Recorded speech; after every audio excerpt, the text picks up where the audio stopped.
Offices in Baton Rouge. Hunt and Hill. Hunt Palmer, Jeremy Hill, holding down the middle of the day. Live from the Mercedes-Benz of Baton Rouge studios. It's Hunt and Hill. Now on 104.5 ESPN Baton Rouge.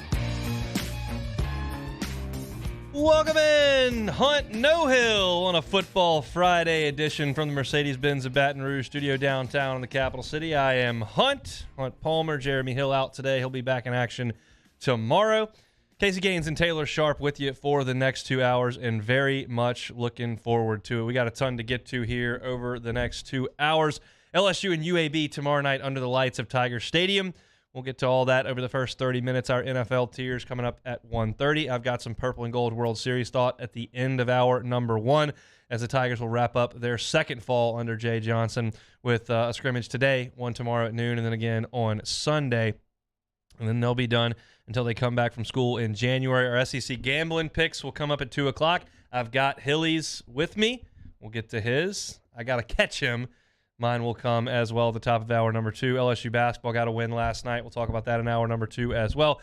Take it or leave it at 2:30, and we'll finish everything up with my final picks for the Saints and Rams, as well as LSU and UAB. So lock us in here for the next 2 hours. Should be a fun one. Hope your Friday is going great. It's a pretty day here in Baton Rouge. Doesn't look like that's going to be the case tomorrow. I find it interesting that we talked about weather all week last week with LSU and Arkansas because it's going to be cold, and he looked up, and, yeah, it was a little chilly when they got out there, but the sun was out. It was probably fine. I wasn't there. The weather tomorrow night might stink. I mean, it's going to be chilly. It's going to be cold. It might be raining. I mean, it's not going to be great. I'm not very much looking forward to the pregame show tomorrow, quite frankly. Not usually, because daylight savings happens so late in the season. Do a pregame show in the dark out there at Tiger One, and that'll be the case tomorrow.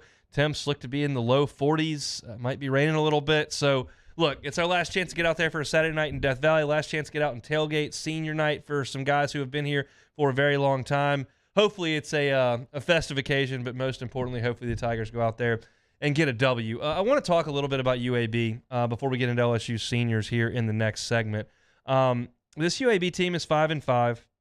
They got to win one of their last 2 to get to bowl eligibility. That's LSU, and they're actually in Ruston next week to take on the Bulldogs. Their wins, they beat Alabama A&M 59-0. They beat Georgia Southern 35-21. They beat Middle Tennessee 41-14. They beat Charlotte 34-20, and they beat North Texas 41-21. Their losses this year to Liberty, Hugh Freeze's team, 21-14, lost that one by 7. Lost to Rice by 4. Lost to Western Kentucky by 3. Lost to Florida International by 7, and lost to UTSA in double overtime. So all of their losses have been very competitive. It's a very, very competitive Conference USA team. They don't compete this year for that conference crown because they have those 5 losses. However, they're all within a score. So they're a competent CUSA football team. I say all that to say I don't care. I don't care about UAB. If LSU shows up and plays its C-plus football game, you win tomorrow. Now, you show up and fumble twice with a wet football, throw a pick, and somebody falls down or busts an assignment and let them score an 85-yard touchdown, we'll start talking. But that is not my concern in the game. LSU needs to show up and take care of their business and get ready to go play Texas A&M. UAB's quarterback missed 2 games. His name's Dylan Hopkins, 67% completion, only throwing for 183 yards per game. This is the dead last passing offense in Conference USA. If you heard me mention that yesterday, it still is. They did miss their quarterback for 2 weeks. That matters, but last is last, and they are last, and that's because they run the ball as well as anybody in that league. In fact, better. Dwayne McBride is the number 1 running back. He's the nation's leading rusher at 156 yards a game. He's gone over 100 yards in every single game this year. He leads the country in 20-plus yard rushing plays, and he's 5th in the country in yards per carry at a tick under 7. They've also got Jermaine Brown. He's the smaller, kind of change-of-pace scat back guy. He had a nice game against North Texas last week. So, LSU, how do you match up against UAB? If you heard yesterday's show, UAB's offensive line is not necessarily small. Are they all going to play in the NFL? No. Are any of them going to play in the NFL? I doubt it. Are they 265 pounds? No. They got a bunch of 315, 325-pound offensive linemen, and they've done a really nice job this year. But here are some of the performances against LSU on the ground. Trayshawn Ward, running back, Florida State, had 16 carries for 49 yards. Not much. Tank Bixby, heard of him? Pretty good player. 12 carries, 45 yards. Jabari Small for Tennessee went nuts. 22 carries for 127 and 2 touchdowns. Until UAB runs 400 plays every 30 seconds, I'll probably disregard that one in regards to this matchup. I don't think it's apples to apples. I don't really think it's relevant at all in terms of how LSU's defensive front plays. Montrell Johnson from Florida had a really nice year. 13 carries for 57 yards on LSU. Trevor Etienne from Florida. You know the last name, you know the player by now. 8 carries, 28 yards against LSU. Nothing doing. Now, Quinshon Judkins had a pretty good statistical day against LSU. We all watched that game. Did you think Judkins dominated? I didn't. I thought Ole Miss got the ground game going early in the game. Quinshon Judkins had 2 touchdowns in the first 9 minutes of the game. At the end of the day, he had 25 carries for 111 yards. Nice day at the office. Little over 4 yards per carry. He's done that pretty much everywhere he's been. They've done a good job. Kind of an even battle there. I don't think he dominated the game. I don't think LSU shut him down. Jahmyr Gibbs, 15 carries for 99 yards. He's going to be a top 30 pick in the NFL draft, I think. He's a good player. He's got a lot of pros blocking in front of him. And last week, Rocket Sanders for Arkansas, 12 carries for 46 yards against LSU's defense. That's about nothing. I say all this to say that LSU has done a great job as far as stopping running backs. Anthony Richardson, 81-yard touchdown. Florida State did a lot of their damage with third downs, and they hit the flea flicker. Ole Miss, they outscored 42-3 late. They really put the clamps on them. Mississippi State is not a really relevant conversation when we talk about this game because they throw it so much and UAB runs it so much. And Arkansas and Ole Miss really wanted to run the ball, and LSU's defensive front did a good job against it. And so I watch UAB, and I watch how they play, and it's a team that has a shotgun or pistol running game, but it's very downhill. The tailback gets behind the quarterback a lot of times in the pistol, and they run it traditionally downhill. It's not a lot of read option. There's not a lot of faking and quarterback run. This is snap it, go block a hat on a hat, turn around and run it. Hey, Jaquelin Roy. Hey, Mekhi Wingo. B.J. Ojulari, Ali Gay, Harold Perkins, Micah Baskerville. Just show up and play against UAB. That's been really the discussion when you talk about the UAB game all week. If you can even muster up any interest in it, which some of you can, and I understand. It's hunting season now. You've won the West. It's UAB. It's 8 o'clock at night. It might be cold. Some people are checked out on it. I get that. But for those that want to talk about the game and see what we're going to see, that's what UAB is. I don't care about any of that. I just laid it out for you. I don't care. I care about LSU's offense. LSU's offense last week stunk. Barry Odom had a great plan. Rush 3, drop 8. If Daniels doesn't want to throw it into a tight window, we're going to spy him, come tackle him. And LSU never shook it. LSU never got into an offensive rhythm. That has to change tomorrow. You cannot allow UAB to put that same game plan together, to spy Daniels, to drop everybody, to dare Daniels to throw it, and then you're left with a pedestrian run game. I'm not saying that LSU can't run the ball, but they have a pedestrian run game. And I don't want to watch. Les Miles used to do this to all these rent-a-wins. And it was effective, and they always won. But it was ugly. It was boring. It was 6 yards at a time on the ground, and you get on down the road. And if LSU wants to do that tomorrow, they'll probably win the game. Josh Williams will run for $130. John Emery will run for 85. Armani Goodwin will run for 61. And they'll win the game. But I'd rather see some sort of confidence-building offensive night for LSU in this game against a defense that doesn't have the athletes you do. Jaden Daniels, plant your back foot and throw the football. Mike Denbrock, put something together to get the ball out of his hands to some guys around the line of scrimmage and let them go make some guys miss. Throw the football competently, and don't make me, Hunt Palmer, have to sit through a week, Thanksgiving week, terrified that the offense has laid 2 straight eggs and we're going to College Station. I don't want to feel that way on a holiday week. That's not why I show up here. Give me some confidence. If you don't have any confidence, give me some confidence. But that's what I'm looking for in the ball game tomorrow. I don't expect UAB to run the ball for 197 yards unless LSU wins the game 48-24 and they were up by 35 in the fourth quarter and UAB ran for 60 in the fourth quarter. But to me, the most important thing in the game is LSU's offense establishing some rhythm. Screen plays, quick wide receiver screens, some shot plays off play action, the ball coming out of Jaden Daniels' hands. There's no reason why it shouldn't happen. Now, I don't know exactly what the weather's going to look like. If the weather is worse in terms of rain than it was supposed to be, I'll give you a quote-unquote, to use a golf term, a rain check. But right now, I'm not thinking that way. I'm thinking, here's how you need to play it. Let's go. LSU's going to have to bring the energy tomorrow because it's not going to come from the crowd and it's not going to come from the fact that you're playing a conference rival.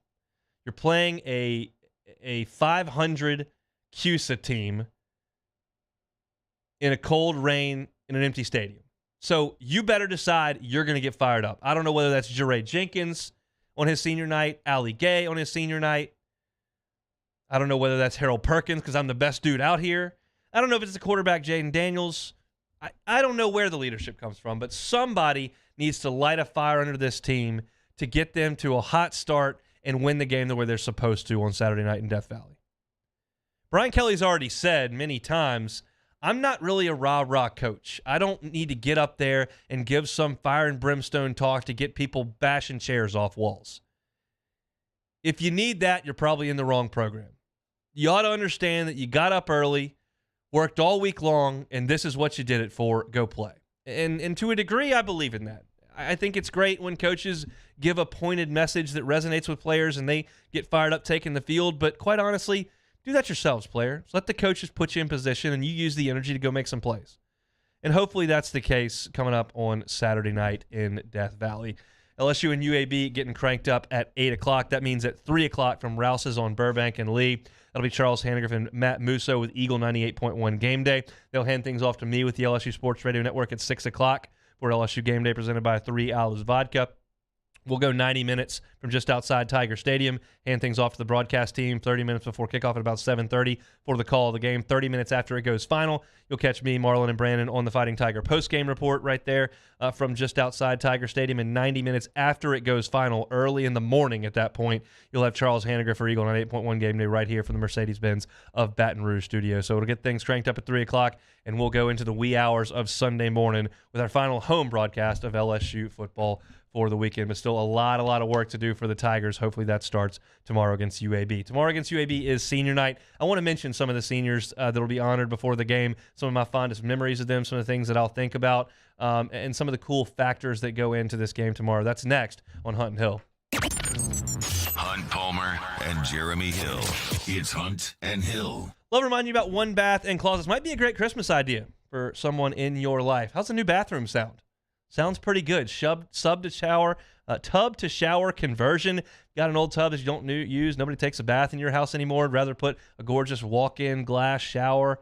That can be done with David Duvall and his team. They've been in the game for 30 years. They also have gotten into the closet game. And let me tell you, they do an awesome job. You can check out their work at onebathandclosets.com. Maybe you need a wall knocked out or you need to gut everything and start over. They're licensed contractors. They're your one-stop shop. They'll handle everything in that regard. Maybe you've got some closet space, but you got shoes everywhere. You got suits all over the place, dresses nobody's worn in 15 years, and you just got to figure out what you're going to do with that closet space. Well, David Duvall and his team can come in, and they will look at things. They'll take a questionnaire. They'll understand what you have, what you want. They'll put a custom solution together for you at One Bath and Closets. And if you tell them that Hunt and Hill sent you, get you 30% off. 30% off, pretty good deal. So you're struggling for a Christmas idea, new bathroom, new closet might thrill someone in your home or thrill yourself. One Bath and Closets is your spot. Call David Duvall and his team or go to the website onebathandclosets.com.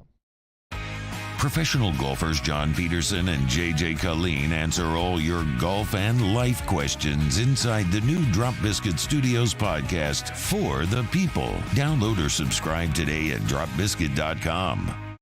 Bayou Ford has $10,000 off MSRP plus 2.9% for 60 months on new 2022 Ford F-150s. All new Bayou vehicles come with a 1 million-mile powertrain warranty and free delivery. If you need sales or service, the crew at Bayou Ford is going to do right by you.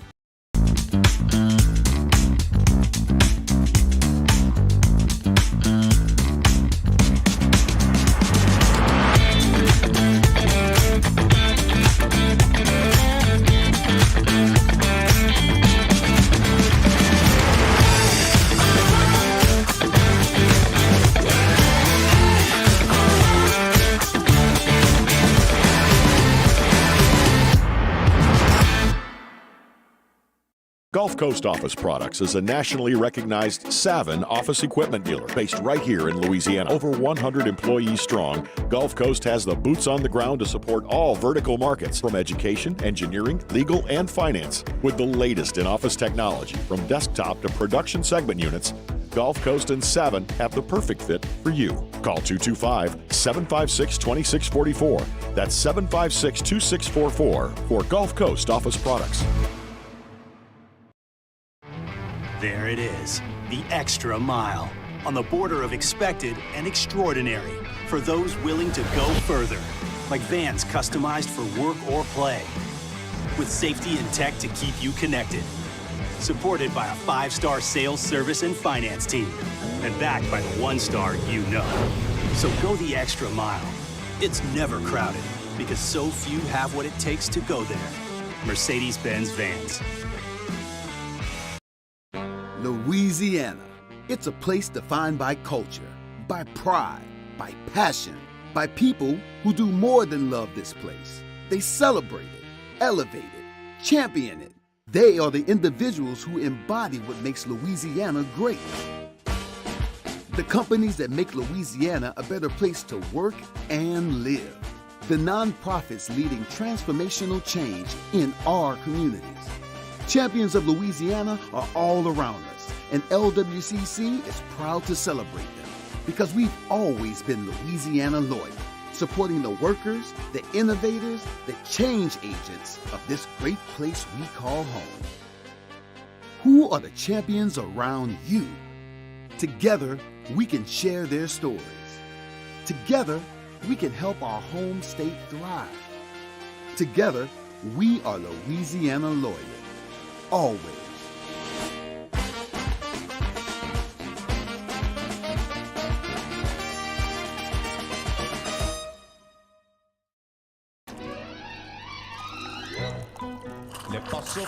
Matt Moscona inviting you to join us for Friday's AFR, presented by Don Juan Cigar Bar. Phil Steele picking the biggest games of college football weekend. Previewing LSU, UAB, Saints, Rams. Terrio's here. Join us 3 to 6.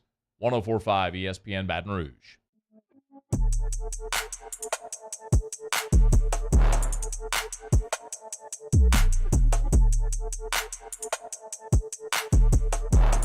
This is Hunt and Hill on 104.5 ESPN Baton Rouge.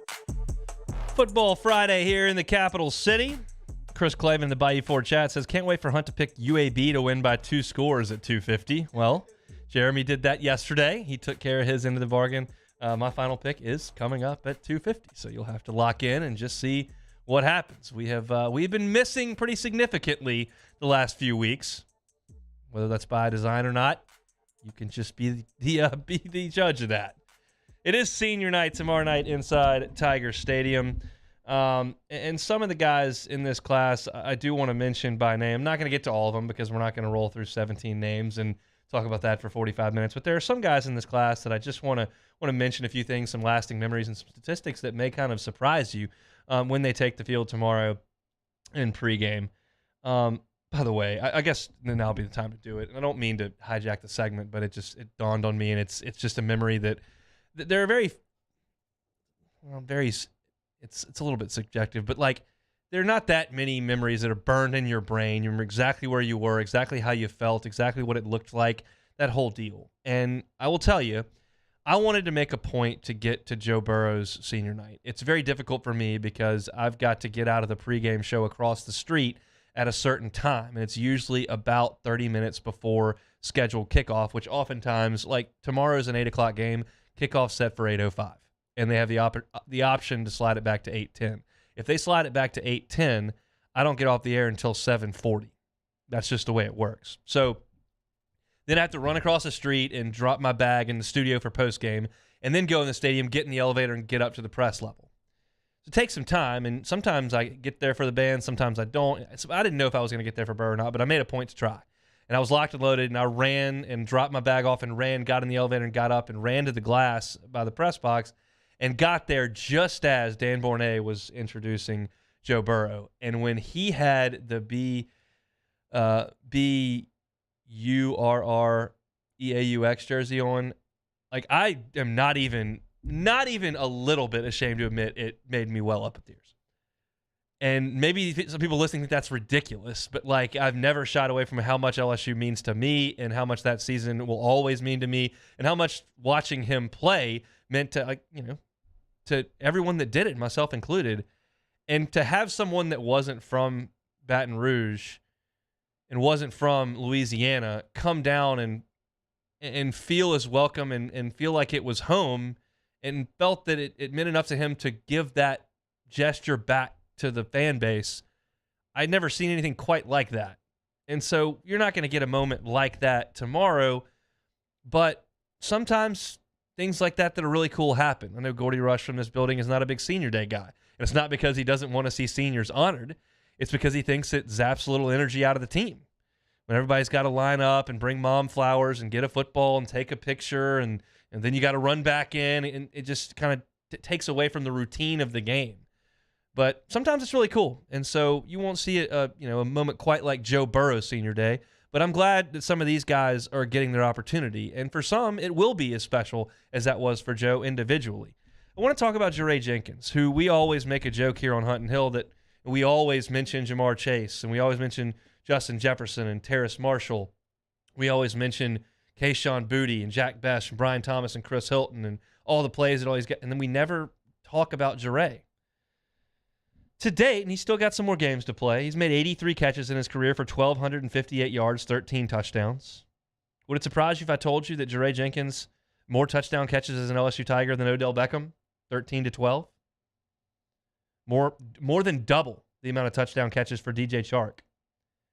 He's tied with Ruben Randall for career touchdown catches. If he catches one over the next 4 games, which LSU will play, he'll tie Malachi Dupree. I realize that wasn't a very prolific passing time in LSU history, but Malachi was out there on the field for 3 years and was the best the number one receiver in the country coming out of high school. Jeray Jenkins may tie and pass him. And, of course, my favorite Jeray Jenkins memory is the touchdown catch he makes to beat A&M last year. You've never seen somebody take off down a hallway like I did inside the Tiger Stadium press box for that one. Can't let out a yell or a roar. But I got the team gear on. I'm not, with the Advocate or the New York Times or ESPN. I'm with the network. I went running down the hall just fist pumping.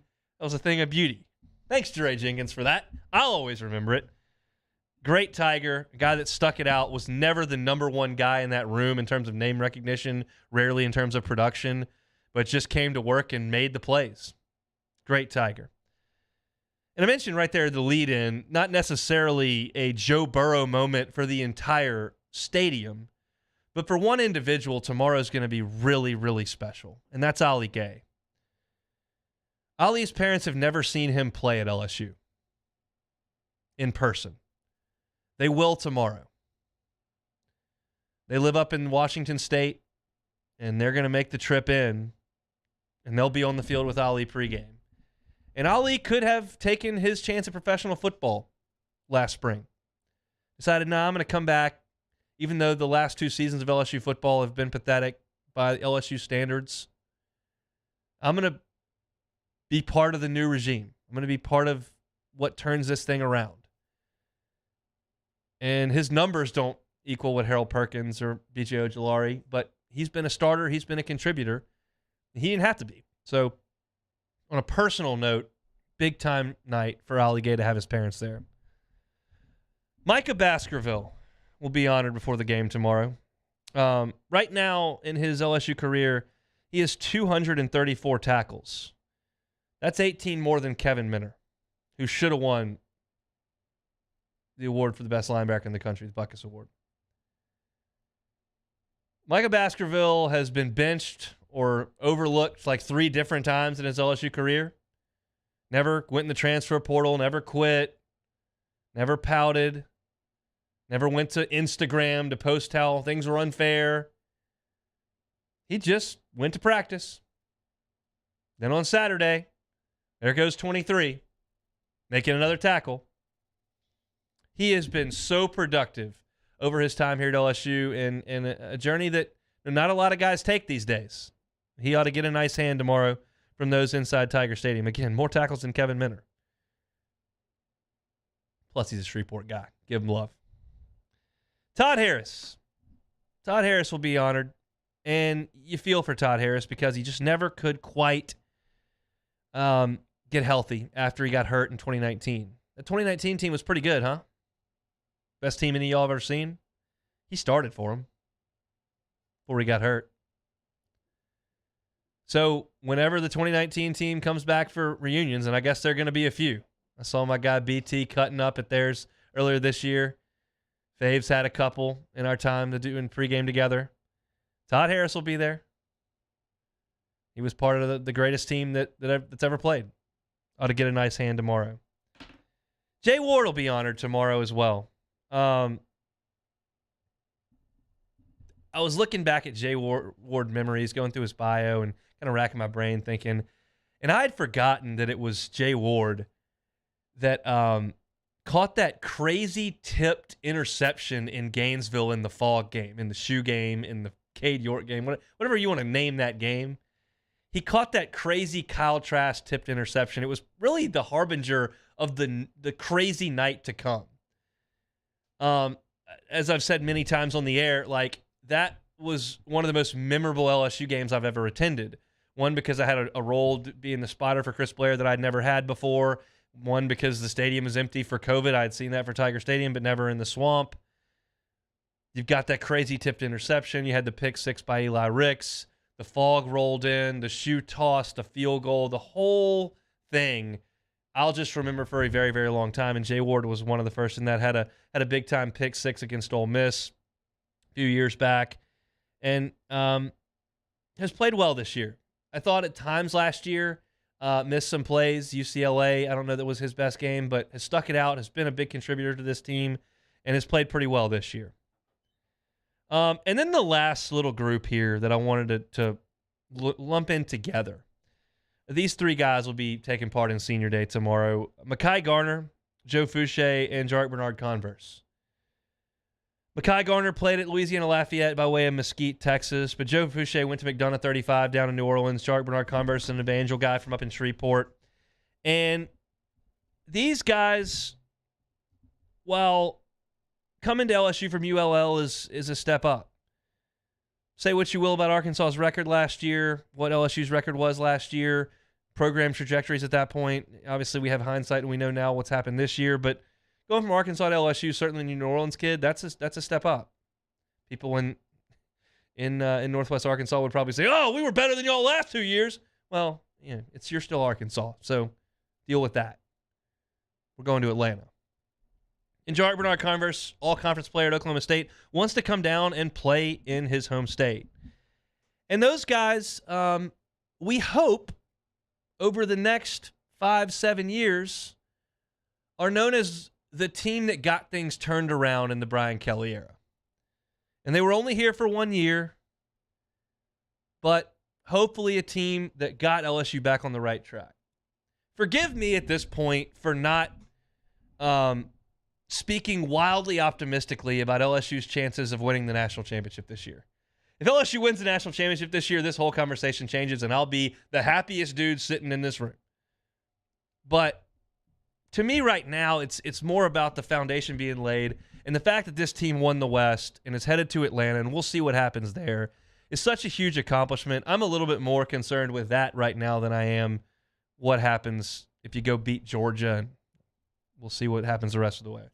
But I think that it's reasonable to suggest that things have changed over there on Skip Bertman Drive. And in this senior class, mired in what was last spring a program that had kind of quote-unquote bottomed out and a new coaching staff coming in that none of them knew, took this thing on and have won the West. So every single senior that's honored tomorrow, big ups to y'all. Hopefully those of you that are going to the game can get in a little bit early and give a proper ovation to this group that at the very least has won the West, and we'll see what comes after it. But I wanted to kind of talk about some of those seniors as we move forward here today. Purple and Gold World Series starting up in about 2.5 hours over there at the box. We'll talk about that to close out hour number 1. Got our SEC gambling picks coming up at the top of hour number 2. See if we can get back on the right track there. Our final pick coming up to finish off the show. When we come back, go through the NFL slate on Sunday with our tier list. It's Hunt and Hill. Hold down the middle of the day. This is Hunt and Hill. Bayou Ford. I invite you to check out the inventory at BayouFord.com. The website is so functional. Go to BayouFord.com. You can get creative with new car, used car, year, make, model. All that is right there on a search bar. They've got the entire inventory listed. It changes daily as the inventory updates. You understand there's a little new nature in car buying here. It's not just load the lot with as many cars as humanly possible and hope to move them out. There's a little bit more of a limited supply because people are customizing their vehicles, and Bayou Ford is thrilled to do that for you. 50% of the people that buy vehicles from Bayou Ford never set foot on the lot. 75% are customizing their vehicle, and Bayou Ford's happy to do that. And the good news is once you customize that vehicle with Ben Gagne and the crew down there at Bayou Ford, they're going to have that vehicle turned around for you in 60 to 90 days and delivered right to your door. I tell you all the time about their service department. It is so convenient. They'll bring you a loaner so you can get on about your day. They'll take your car back to the dealership. They'll perform the service. They'll bring it right back to you. You never miss a beat. Kids get to school. Kids get to practice. You get to work. All that because of the loaner cars that they've got right there on the lot there at Bayou Ford. If you're looking for a new vehicle, they've got a great buyback program, and they got a great inventory right there at BayouFord.com. Check out the website, BayouFord.com. Bayou Ford, where they're going to do right by you. Our listeners fire up their opinions on the jimsfirearms.net hotline at 499-1045. Keep listening for your next chance to shoot us your thoughts with the jimsfirearms.net hotline on 1045 ESPN Baton Rouge. When I was a boy, I spent my days climbing trees, catching fish.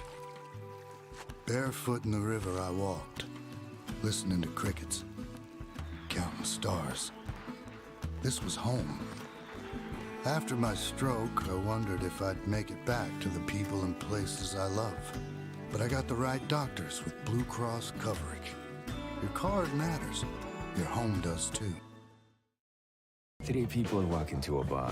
The first 2 order the same old margs. The third, Nuevo Topo Chico Margarita Hard Seltzer. Crafted with real lime juice and a crisp tequila flavor. Topo Chico Margarita Hard Seltzer. There it is, the extra mile. On the border of expected and extraordinary.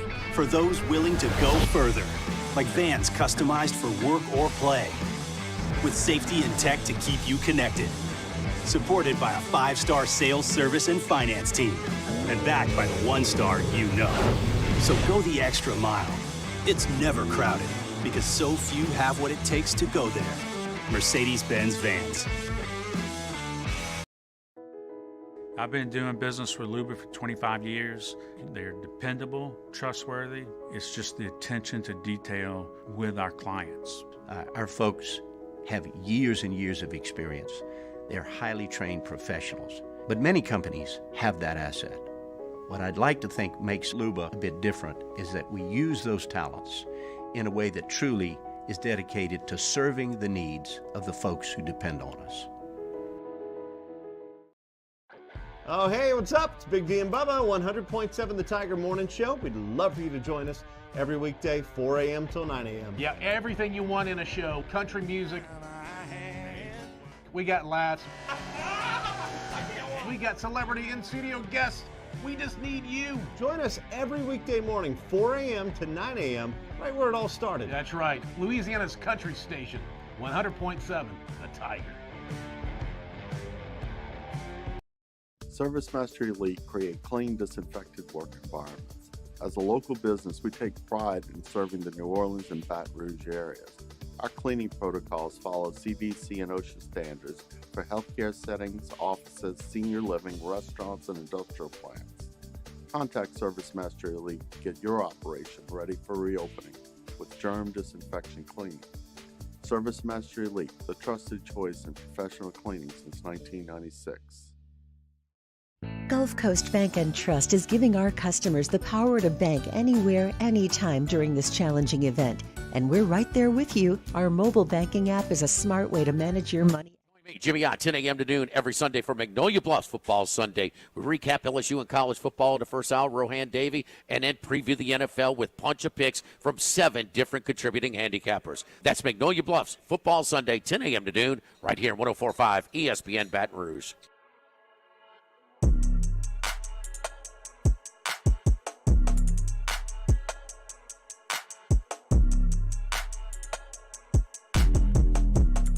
Hunt and Hill, 104.5 ESPN Baton Rouge. Y'all heard that teaser there for NFL Sunday. That's Jimmy Ott. They're giving out cash on that show weekly. Check them out 10 to noon every single Sunday. He's got 7 handicappers on. They are hitting. They went undefeated one week on like 17 picks.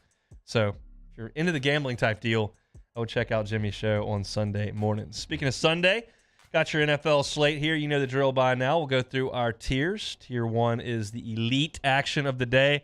Tier 4, not so much, and that's always where we start. I've got the Bears and the Falcons in Tier 4. Chicago's number 1 in the NFL in rushing yards per game, and Atlanta's number 4, so they ought to be able to run the football. The question is, can Justin Fields start to throw the ball a little bit? The Falcons have the worst pass defense in the league. Chase Claypool moving into Chicago. Is he ready to make some plays? They're feeling Justin Fields in Chicago. They think they've kind of found the answer there. The jury's still out, I think, but they're desperate. So we'll see if he can do something against the Atlanta Falcons. Also in Tier 4 for me, the Commanders are at the Texans, who are just awful. Washington has won 4 of 5. Look, with Carson Wentz calling the shots, they're 2-4 and average 17 points per game. With Taylor Heineke calling snaps, they are 3-1, averaging more than a touchdown better per game. I think it's a no-brainer. I think you got to go with Heineke all the way.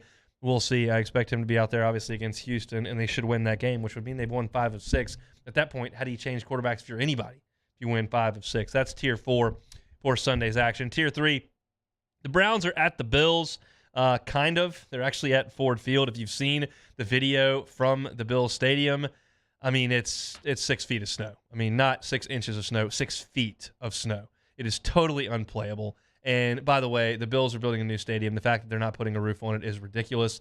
I don't care how cool you think it is to play football when it's 4 degrees outside. It's stupid, and you need to play it inside a dome. Because you don't have a dome, your team's going to Detroit to play. So enjoy that. Josh Allen's thrown multiple picks in 3 straight games. We'll see if he can do a little bit better inside the dome there in Detroit. Speaking of Detroit, the Lions are in New York at the Giants. The Giants have won 7 one-score games this year. No NFL team in the history of the league has won 8 one-score games in its first 10. So we'll see if the Giants can win a one-score game here against the Lions and break an NFL record. That would be something. Moving through Tier 3 here. The Panthers are at the Ravens. Baltimore has run for 150 yards in 8 straight games. That's the longest NFL streak in 35 years. Pretty salty running game that the Ravens have there. We'll see if they can get it rolling in Baltimore against the Carolina Panthers. The Raiders are at the Broncos. Denver has the best scoring defense in the NFL, which is such an indictment on Russell Wilson and that offense. They can't do anything.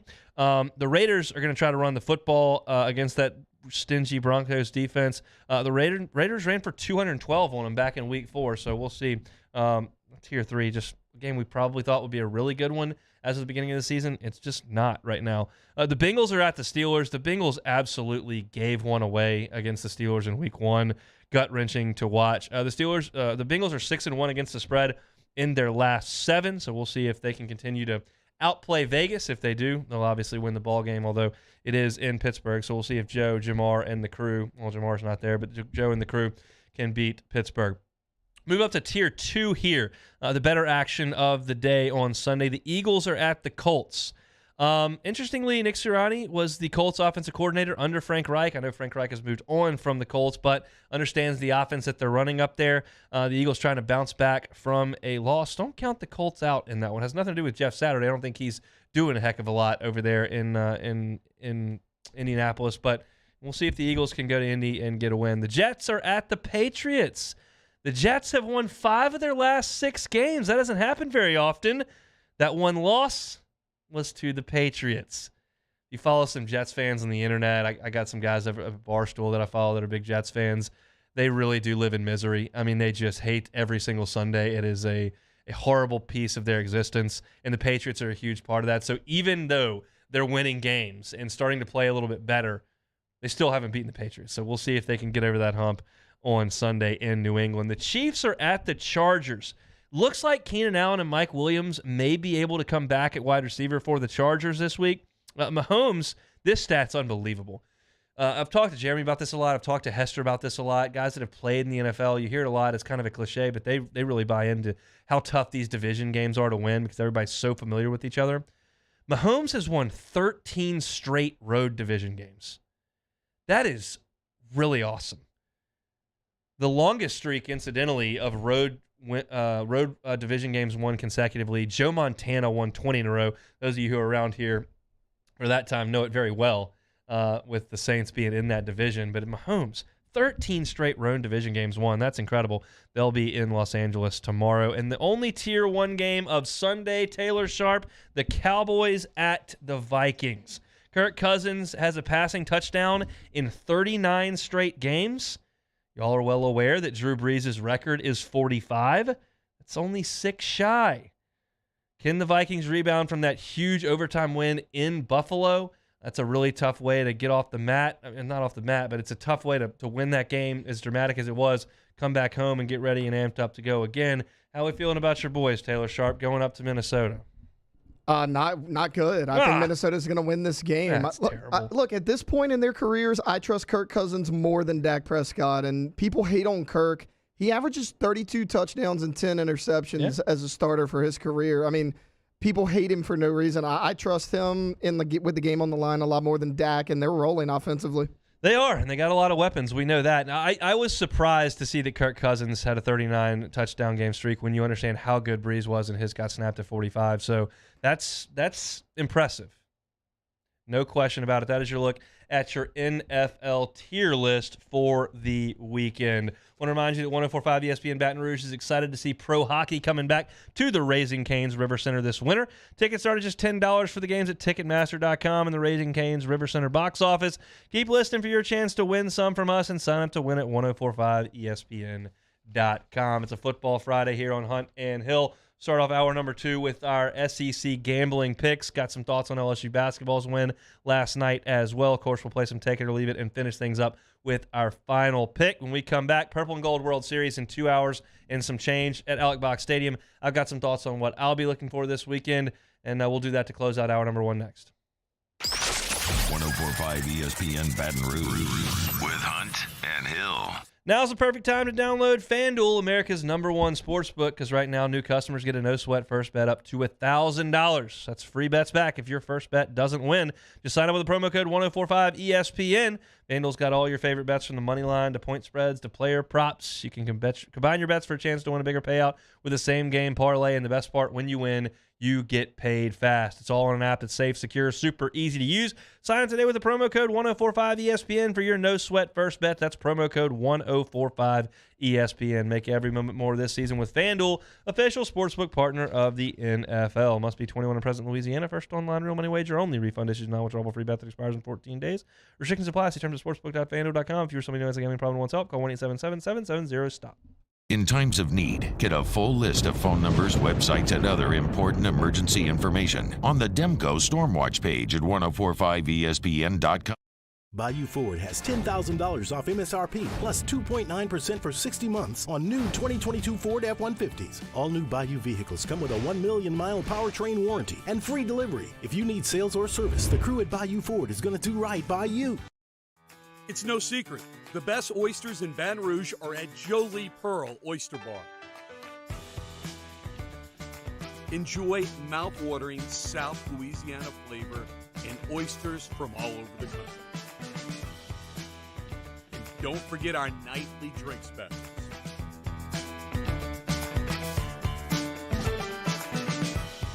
Jolie Pearl Oyster Bar, located in downtown Baton Rouge.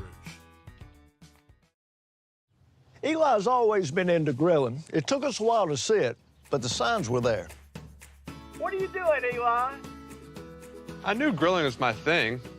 I have been talking about it throughout my career. Happy with the results? I am. Got the new grill from barbecueguys.com. It performed great. My advice, as I always told my boys, do more of what you're born to do. Barbecue Guys, for those who were born to grill. You want cheese on your burger, Pops? I'll take a little cheese. I'm Jay Ducote. I grew up learning how to cook at LSU tailgate parties and right in my own backyard.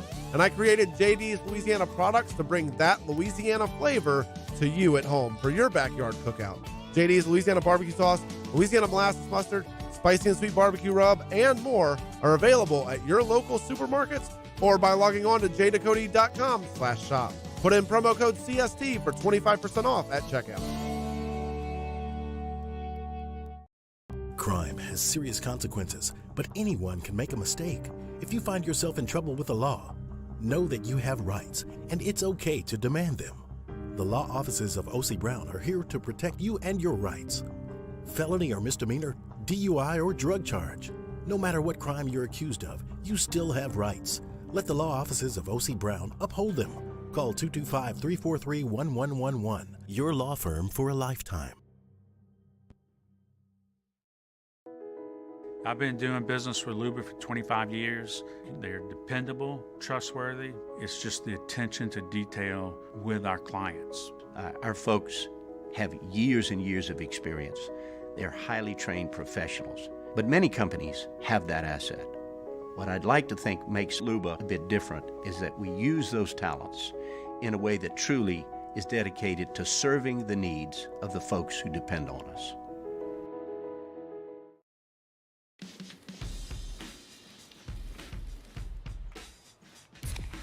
Light beer shouldn't taste like water. Miller Lite has more taste and only...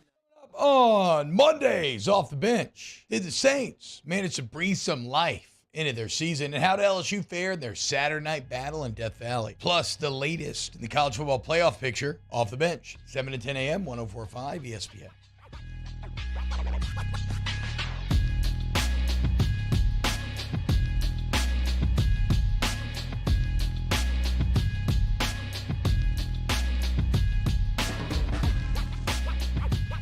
This is Hunt and Hill on 104.5 ESPN Baton Rouge. Football Friday edition of Hunt and Hill. We certainly did talk a lot of football there for the first 45 minutes of the hour, so we'll shift gears slightly before we get back into football in hour number 2 to the Purple and Gold World Series. Game 1 coming up in 2 hours and 12 minutes, 4 o'clock over there at the box.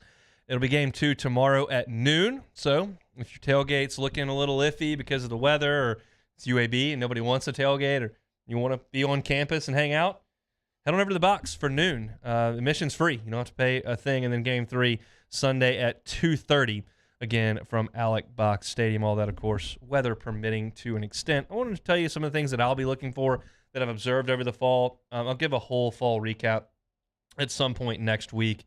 But a couple of things. We'll start on the pitching side of things.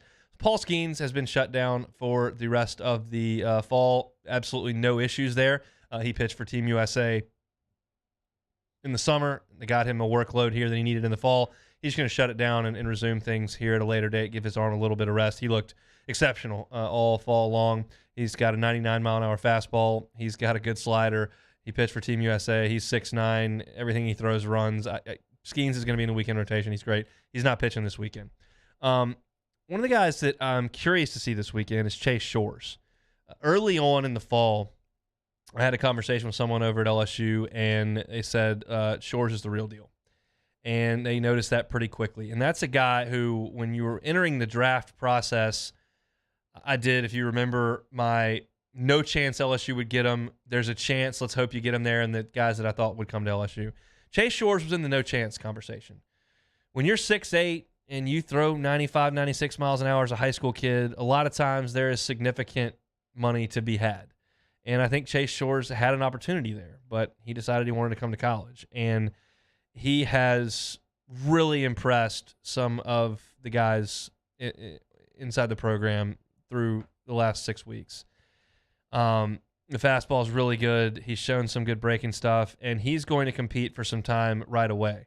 And I really hope to see him throw the ball well in this Purple and Gold World Series, and I'm hopeful that he can be a pretty key piece either out of the bullpen or as a starter in the spring. They're going to have a lot of options, and Shores is one of them, so that's a freshman I'm excited to see.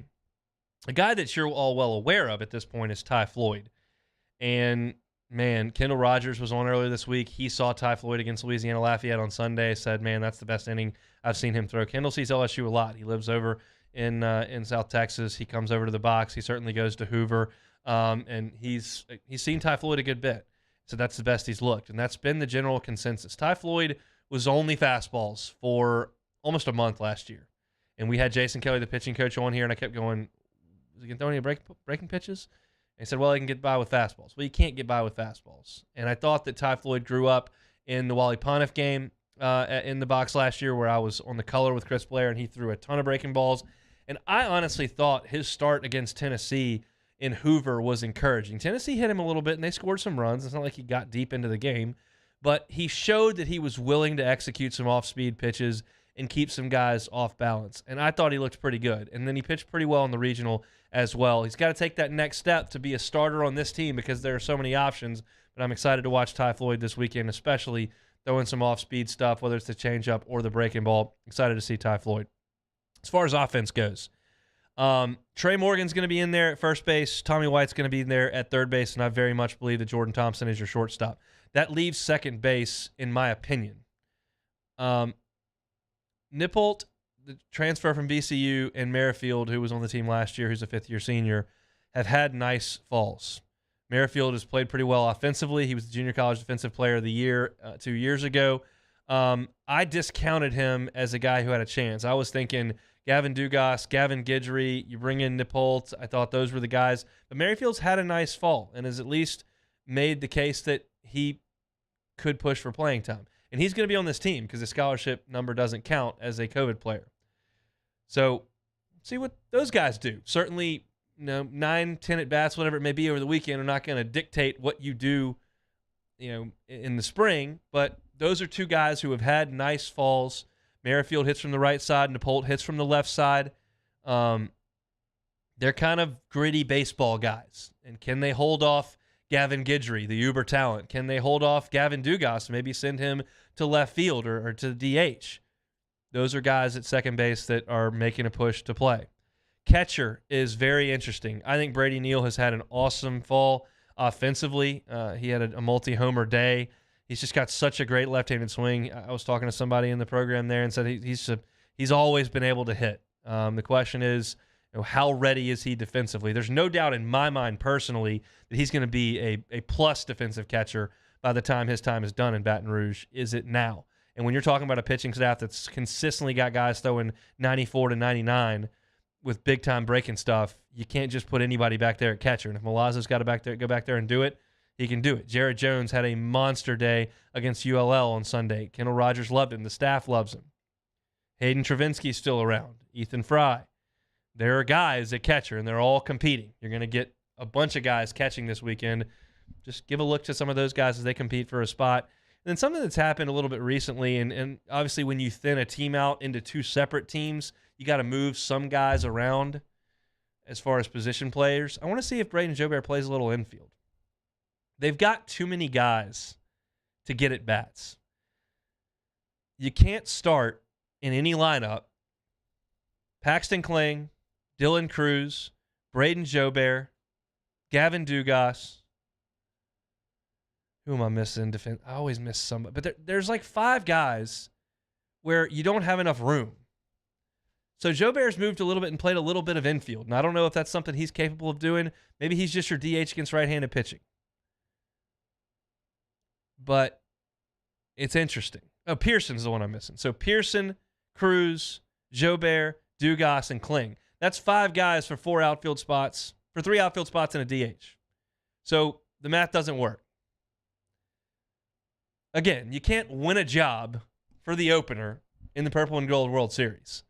But you're out there competing, and every bat counts. And Jay Johnson's Going to be fired up too. If you missed Jay Johnson earlier today, he was on with the guys on Off the Bench. Had a fun interview with those guys this morning. I would strongly recommend you go check that out on demand because Jay's fired up, and he's actually kind of fired up about this weekend where he didn't have to do a whole lot. If you've ever been to the Purple and Gold World Series with Paul Maneri, he used to wear like a button down and like slacks and loafers. Like he was off, totally off. And that's what Jay Johnson's going to be. Gavin Dugas and Kay Beloso are going to be calling the shots. You'll have your bench coaches but Jay Johnson's out of the picture for these 3 days. Y'all go play. I'll watch. And so I'm very excited to get out there. I'm going to Rouse's from 3 to 5 today, so I won't be able to get out there. But I'm going to be out there tomorrow as well as Sunday to take it all in, and I'll give you an update on what I saw coming up next week at some point, maybe Tuesday or Wednesday. But Purple and Gold World Series starts up in 2 hours from right now. We're halfway home on a football Friday. Hope your Friday's going awesome. We got a lot to get to in hour number 2. LSU basketball with a win. We'll talk about that at 2:15. Do some take it or leave it. And as always, our final pick. Got some people in the Bayou Ford chat a little nervous about my final pick. We'll see how that goes. When we come back after Sports Center, SEC lineup. We'll give you our gambling picks. Come back with us on Hunt and Hill. Bayou Chrysler Dodge Jeep Ram has $11,000 off MSRP plus 2.9% for 72 months on all new 2022 Ram Black Widow trucks in stock. All new Bayou vehicles come with a 1 million mile powertrain warranty and free delivery. If you need sales or service, the crew at Bayou is going to do right by you.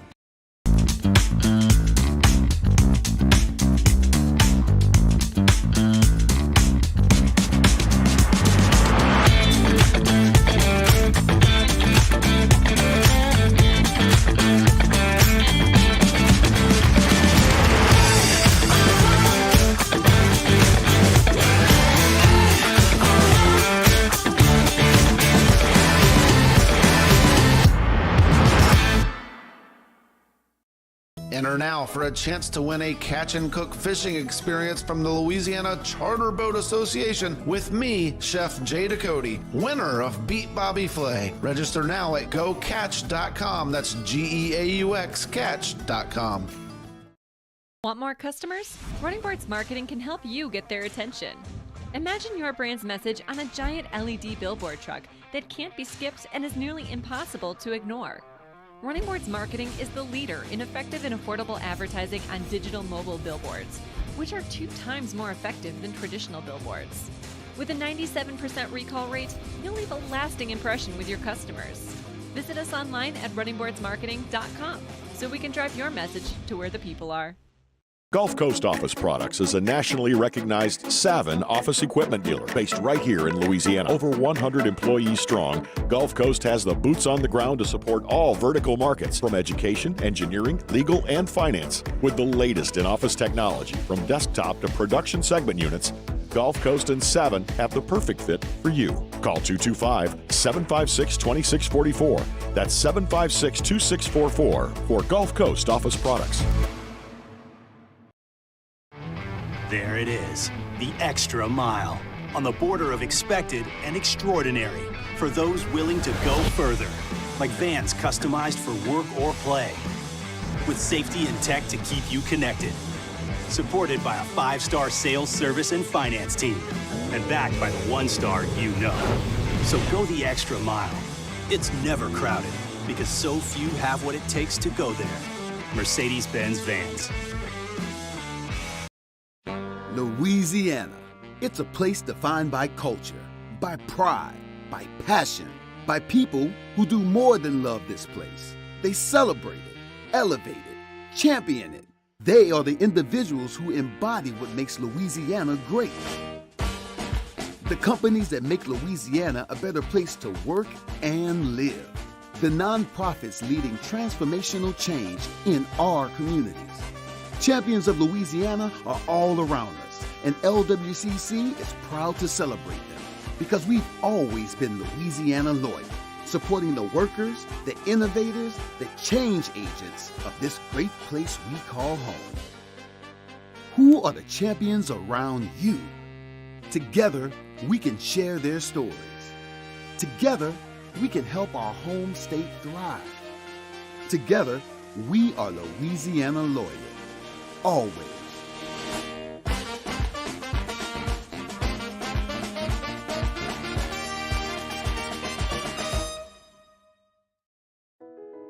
I've been doing business with Luba for 25 years. They're dependable, trustworthy. It's just the attention to detail with our clients. Our folks have years and years of experience. They're highly trained professionals. But many companies have that asset. What I'd like to think makes Luba a bit different is that we use those talents in a way that truly is dedicated to serving the needs of the folks who depend on us. Sports Center. I'm Doug Brown. The Buffalo Bills canceled practice today with heavy snowfall in western New York because of the weather. The Bills game with the Browns will be played in Detroit on Sunday. The team will travel tomorrow. The Patriots host the Jets Sunday, and ESPN's Mike Reese believes this is a critical game for New England because of what's down the road. Look what's coming up after this game. At Minnesota, 8-1 team on the road Thanksgiving night, and then come back home the next Thursday at home against the Bills. So if you don't get this game, your season might be headed in the wrong direction. Mike Reese on KJ and Max. Titans offensive coordinator Todd Downing is charged with DUI and speeding after the team came back to Nashville. The Titans beat the Packers in Green Bay last night. In the new FIBA World Basketball rankings, Spain is number 1 with Team USA now second, falling out of the top spot for the first time since 2010. The U.S. women's team is still number 1 by a wide margin over China. The new Venture X card from Capital One. Earn 10x miles on hotels and rental cars and 5x miles on flights when you book through Capital One Travel, plus 2x miles on all other purchases. Capital One. What's in your wallet? Terms apply. See CapitalOne.com for details. 1, 2, 3. Hunt and Hill. Hunt Palmer, Jeremy Hill, holding down the middle of the day. Live from the Mercedes-Benz of Baton Rouge studio, it's Hunt and Hill. Now on 104.5 ESPN Baton Rouge. Getting closer to the end of the work week. Football Friday edition of Hunt and Hill. 1 hour left with you. Of course, Cade Wassan and his team going to be with you at 6 o'clock for Louisiana Prep Preview. Catholic High back on the field tonight in the Louisiana High School playoffs, as are a lot of teams around the state. If you're listening and got a game tonight, go get them. Stay warm. It's going to be chilly out there no matter where you play. And Cade will be back after Catholic High concludes from 10 to midnight with Louisiana Prep Scoreboard, and they'll be telling you who's moving on. Episcopal Knights got a tough one tonight. The Flyers are coming down. May not be a tough one. We'll see. I don't know anything about the Flyers, but they're like the Flyers that I last saw in 2006. Might not be great. We'll see how they handle things against Episcopal. And Jimmy Ott's boy. All right, let's talk SEC gambling picks, unfortunately. We'll get you caught up on the current standings as they sit here with 2 weeks to go. Hunt, 33-37-1. That is 4 games under 500. Jeremy had a 5-1 week last week to get himself back to 35-1. He is perfectly 500 for the season. 1, 2, 3, 4, 5, 6, 7 games to pick this weekend. Jeremy gave his yesterday to me, so I will let you know how things go today. Start with the morning kick.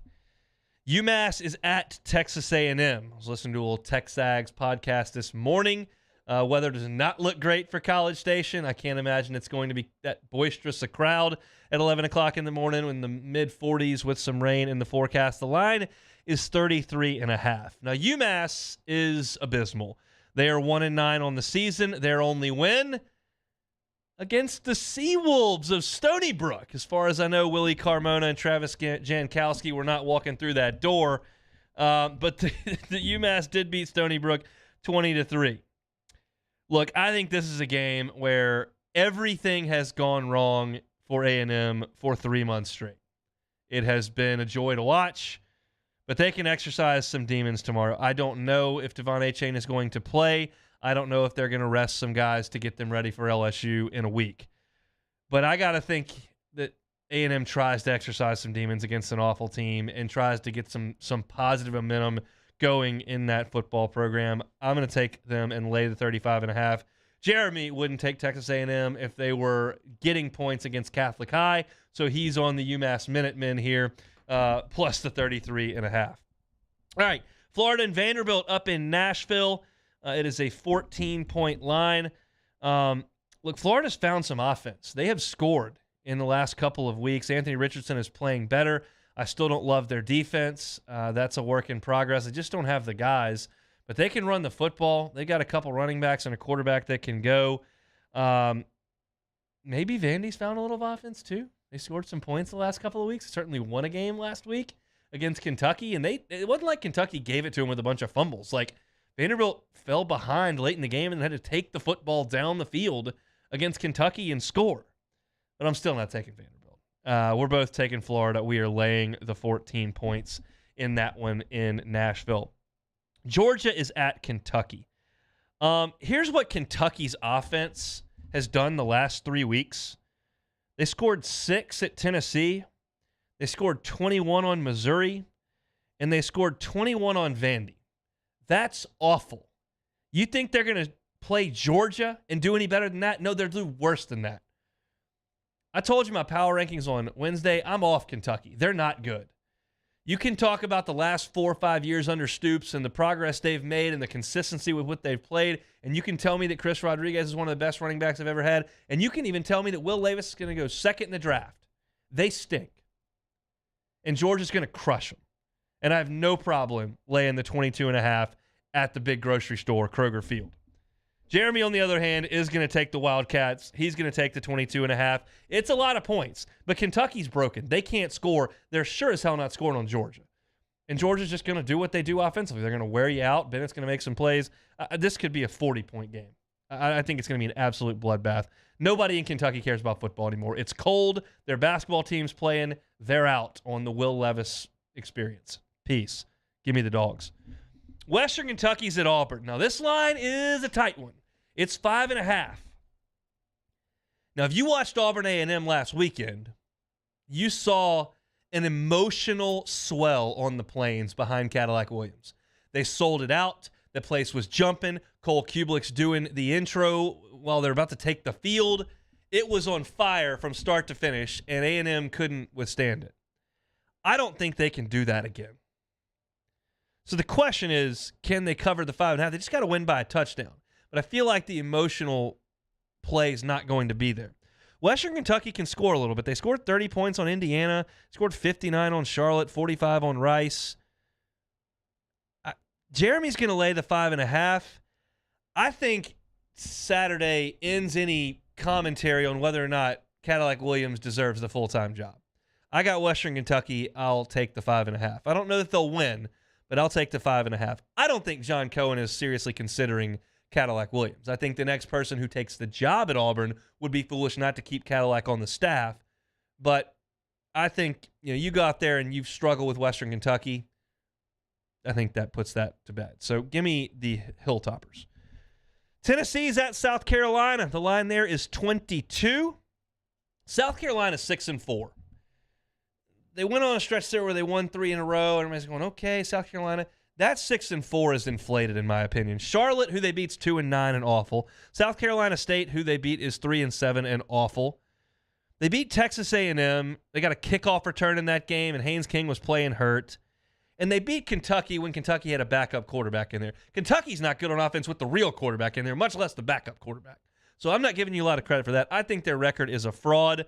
Tennessee, if the last 3 minutes are any indication, understands where they stand in this college football playoff rankings, they will attempt to score 100 if you let them. And South Carolina's program is in no position to fight that off. We're both taking Tennessee here. I think the Vols score 60 again if they want to, because they know that that's what it's going to take. They have to prove they're the dominant team. They're the sexiest team out there. You got to put them in the playoff. South Carolina's not good, and they won't be able to withstand the orange attack. We both take Tennessee here. Lay the 22. I have no problem with that. Ole Miss and Arkansas from up in Fayetteville. I dug this morning. I can't find anything definitive on KJ Jefferson. I think Sam Pittman's pulling the same thing he did last week, which, as I said last week, I totally support. If you want to decide you're not going to let anybody know what y'all are doing with your quarterback, that's your business. I know the other two guys are not good. And I can't imagine they're putting Malik Hornsby back out there. We'll see. With KJ, it's a different game. Despite last week, I still believe what we talked, despite the game on Saturday, I believe what we talked about last week for 5 days was accurate. Arkansas's defense stinks. There's way too much sample size than to boil it down to the 3 hours against LSU. Everybody else has run it down their throats. They've given up big plays. They've been terrible on defense. I don't think they just discovered something on Saturday. I think their game plan was good because they have a good coach, and I think they played well, and maybe LSU got a little gun shy because of the 2 early turnovers. But I don't believe Arkansas's defense is good at all, and there's a chance their quarterback's not in there, and that makes their offense even worse. I'll take Ole Miss, and I'll lay the 2.5. Jeremy is in lockstep with me there. We're both on the Rebels laying the points. And New Mexico State is at Missouri. The line in this one is 29. Jeremy's going to jump on New Mexico State here. It's going to be cold. Run the football. I don't think New Mexico State's going to score very much because Missouri has played some decent defense over the last few weeks. But I'll just take I'll take Missouri. Yeah, I'll take Missouri to score enough. Maybe they only score 38, 39 points, but maybe they hold New Mexico State to 3 because it's freezing and their defense has been decent. I'll take Missouri. Jeremy is on New Mexico State. So to go back over those picks to see where I can make up some ground, I got A&M. Jeremy's on UMass. We both have Florida. I've got Georgia. He's got Kentucky. I've got Western Kentucky. He's got Auburn. We're both on Tennessee. We're both on Ole Miss against Arkansas. I've got Missouri and New Mexico State. So that is 1, 2, 3, 4 differences between me and Jeremy here. Could get interesting if I could win 3 or 4 of those. We'll have to see on Monday's show. It's not the best SEC slate. As you understand, everyone this week kind of loads up and gets ready for their rivalry game. Of course, A&M's taken basically a week off before LSU. Florida and Vandy are in a conference game. Georgia and Kentucky in a conference game. But Auburn's getting ready for the Iron Bowl. They got Western Kentucky. Tennessee's got to gear up for Vanderbilt. You better believe that. South Carolina's got Clemson next week. New Mexico State and Missouri. Missouri will get ready for Arkansas next week. So a lot of those non-conference games pushed into your viewing schedule for this one. So if you want to go out and check the Purple and Gold World Series out instead of watching this football, I would understand. They're cranking things up at noon tomorrow at the Box. If you want to get out there today, they'll be playing in an hour and 45 minutes at 4 o'clock. LSU basketball got a win last night. I was a little critical of the first 2 games. This was a lot more lopsided. I'll give you my thoughts on it next on Hunt and Hill. Hunt Palmer and Jeremy Hill. It's Hunt and Hill. LWCC is Louisiana Loyal, elevating and celebrating champions of Louisiana this month in November. Molly Kimball of Eat Fit is the champion of Louisiana. I've so enjoyed really getting to learn about all these champions of Louisiana that we've done over the last few months. Molly Kimball is a registered dietitian. She's a nutrition journalist, and she founded Ochsner's Eat Fit. It was created in 2013 as kind of a resource for all things wellness. They've partnered since then with 500 programs across the state. If you sit down at a restaurant and you look at the menu and you see some Eat Fit items, that's Molly Kimball. And what she's done there is not necessarily take the taste out and just make sure everybody's eating perfectly healthy. No, she understands our culture here in Louisiana. She understands that we're a food state. And she's not trying to take away from that. She's just trying to be sure that some of our delicious food has the correct nutritional value. And that's what she's worked with so many restaurants, so many markets and other food service establishments to help to cultivate. In addition to all that, Molly works to bridge the gap between the idea of wellness and real life through some other ventures. She's got a weekly podcast, weekly TV segment on WGNO. Truly a champion of Louisiana. If you know someone like Molly Kimball or some nonprofit organization that's doing great stuff here in our great state, we want to tell their story.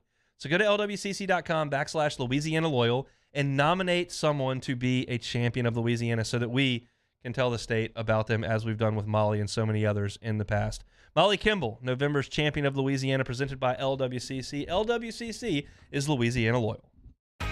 Professional golfers John Peterson and JJ Colleen answer all your golf and life questions inside the new Drop Biscuit Studios podcast for the people. Download or subscribe today at dropbiscuit.com.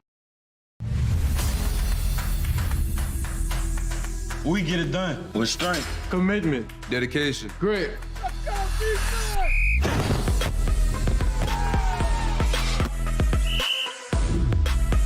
We get it done with passion for our fans and love for our community. We are the Tigers. Get it done. Let the values of the purple and gold be in your starting lineup this season. And as always, get it done. Bayou Chrysler Dodge Jeep Ram has $11,000 off MSRP plus 2.9% for 72 months on all new 2022 Ram Black Widow trucks in stock. All new Bayou vehicles come with a 1 million mile powertrain warranty and free delivery. If you need sales or service, the crew at Bayou is going to do right by you. Oh, hey, what's up? It's Big D and Bubba, 100.7 The Tiger Morning Show. We'd love for you to join us every weekday, 4 a.m. till 9 a.m. Yeah, everything you want in a show. Country music. We got laughs. We got celebrity in-studio guests. We just need you. Join us every weekday morning, 4 a.m. to 9 a.m., right where it all started. That's right. Louisiana's country station, 100.7 The Tiger. Service Mastery Elite create clean, disinfected work environments. As a local business, we take pride in serving the New Orleans and Baton Rouge areas. Our cleaning protocols follow CDC and OSHA standards for healthcare settings, offices, senior living, restaurants, and industrial plants. Contact Service Mastery Elite to get your operation ready for reopening with germ disinfection cleaning. Service Mastery Elite, the trusted choice in professional cleaning since 1996. It's no secret. The best oysters in Baton Rouge are at Jolie Pearl Oyster Bar. Enjoy mouth-watering South Louisiana flavor and oysters from all over the country. And don't forget our nightly drink specials.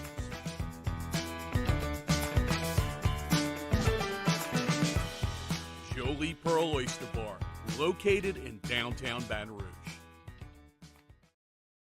Eli's always been into grilling. It took us a while to see it, but the signs were there. What are you doing, Eli? I knew grilling was my thing. I have been talking about it throughout my career. Happy with the results? I am. Got the new grill from barbecueguys.com. It performed great. My advice, as I always told my boys, do more of what you're born to do. Barbecue Guys, for those who were born to grill. You want cheese on your burger, Pops? I'll take a little cheese. Bayou Ford has the new inventory to get you in a new Ford truck or SUV today, or customize your next vehicle just the way you want it. All new Bayou Ford vehicles come with a 1 million mile powertrain warranty. The crew to the Prep Football Playoffs, and we get started Friday night at 6 with Louisiana Prep Preview, presented by the Baton Rouge Orthopedic Clinic. Catholic High and Archbishop Rummel kick off at 7, immediately followed by the Lake Urgent Care Total Occupational Medicine Louisiana Prep Scoreboard Show on YouTube, Your View, and 104.5 ESPN Baton Rouge.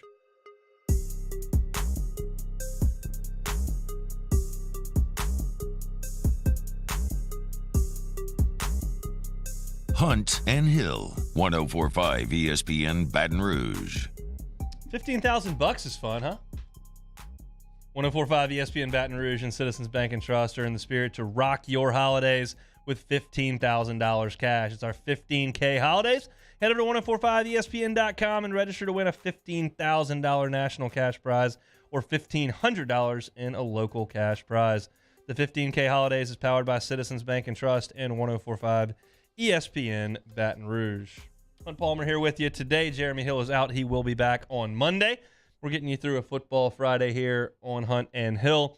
We're going to talk basketball here, though. Tigers win last night, 91-62 over New Orleans. I gave you some things to look for yesterday in the game, and one of them was, Johnson's been New Orleans' best player. Who does Matt McMahon go to guard him? Not necessarily because you got to win the game against UNO, but just who's your defensive guy? Adam Miller's been great defensively, but do you want to use him and maybe he gets a little tired for his offensive output? Or do you go to Mwani Wilkinson maybe for a perimeter defensive player? It turns out Johnson didn't play. So you're now talking about a UNO team that's bad, that Butler abused and that barely got by St. Francis. And they're playing without their best player. And that was pretty obvious early. UNO had nothing offensively against LSU. The Tigers played good defense, but UNO turned the ball over 15 times in the first half. So, look, this is another example of LSU wiping the floor with a terrible team. And it's probably not the last time that's going to happen, and that's okay for this team. This team is getting its sea legs. This team is gelling together. It's Matt Man's first year. All the stuff we've talked about for a week and a half now is obvious. And LSU torched them last night. But there were a few things that were worth mentioning. Adam Miller had nothing last night offensively. In the first half, he couldn't buy one. Was 0 of 6 from 3. But one of the things I wanted to see in the game was Juice Hill knock down some shots because he had been so effective driving, finishing, controlling the tempo, getting assists out, running the show, but he's not making threes. He'd only made 2 all year, and one of them was almost a half-court heave at the buzzer off the glass. It was fun to watch, not necessarily something I want to lean on. So what I saw from him last night was 3 early threes, and he made them in different ways. Made one in transition on a spot up. Made one off the dribble. He had one that was a catch and shoot. And I'm not asking Juice Hill to shoot 44% from 3. He's not going to do that. If he does, he'll be an all-league player. I'm just asking him to shoot 36, 37%, so they've got to go out there and guard him. Because he's really good off the bounce, and he's under control. He's played a lot of minutes of college basketball. And LSU's going to ask him to have the ball in his hands a lot. In fact, it may be more than I thought. I'll get to that in a second. But you've got to put on tape some streakiness, some ability to knock that down, so they've got to stretch the defense out to you to create the driving lanes and to create the opportunity for him to get other guys involved. And he did that last night. That was good to see. Juice Hill put some shots up early. Finished the game with 5 assists, only 2 turnovers. I like the way he played. He picked up the slack a little bit from Adam Miller on offense. So that was a good thing. What I'm learning is that KJ Williams is not exactly the type of player I thought he was. I thought that LSU would run a lot of offense through KJ Williams on the block. Either let him go to work or allow him to take a double and get the defense moving after you kick it out. And that hasn't been the case through 3 games. I wrote it off in game 1 because Kansas City is playing zone. And you're just not going to throw the ball down in the post a lot against the zone. There's too many people down there. So you got to get the ball to the high post, and you use a lot of perimeter stuff. You got to shoot some threes to stretch the defense. And I thought after the Kansas City game, okay, throw that out. Let's see some man and see what happens. Well, we've seen a lot of man. Now, New Orleans played some zone, but we've seen a lot of man in the other 2 games, and he's not getting the ball on the block and, facing up from 12 feet. He's been more of a spot-up perimeter shooter, catch the ball to high post, turn around and shoot a jump shot there, some second chance stuff, maybe catch a feed near the block and go up. And he hasn't been a huge piece to what they're doing offensively. And say all you want about winning Ohio Valley Player of the Year is not the same as playing the SEC. I get that. But it doesn't totally change the style of play. And I'm not suggesting he was, Oscar Tshiebwe last year, just going to work on the block, but he did do a lot of scoring around the rim. He took 5 shots last night. It was only in 19 minutes, but, he's not been a focal point to what they're trying to do on offense. This has been a guard-driven offense for 3 games now. Now, you've got old guards. Juice Hill is a senior. Adam Miller is in his 3rd year of college. Yeah, he missed a game last year, but he's a 3rd-year college player. Trey Hannibal is a senior. Cam Hayes has played 3 years. I'll get to him in a second. Mwani's in his 3rd year. They're going through some older players on the perimeter as far as offense goes. Now, I mentioned Cam Hayes, and you'll look at the stat sheet and you'll go, oh, my gosh. He only played 16 minutes. He had 13 points. He made 3 of 5 threes. And if you watch the game and some highlights, whoa, making step-back threes and 3 assists. This guy's got to play. And I don't disagree at all that I think he should get some minutes, but I'm also going to stop a little bit short of, oh my God, this guy, he's good. This is one of the best players they found. Hold on. A lot of guys can go out there over a 5-minute span against UNO and rip the net a couple times. So Cam Hayes at NC State was a high volume shooter. He was involved a lot in what they were doing, but he was not an efficient player. He shot a low percentage. He took a lot of shots and wasn't necessarily a great shooter. So I enjoyed what I saw from him last night, dishing out some assists and hitting some threes. And I'm not saying it was a total fluke sitting on the bench that was just mop-up minutes. No, he was an ACC player last year. I think he warrants a few minutes, but I'm not about to just immediately pull Adam Miller and Juice Hill off the floor because we got to get Cam Hayes some playing time. Maybe he's a nice role piece. Him and Justice Williams can come in and spell those guys when they need to or if they're in foul trouble. But nice effort from him last night.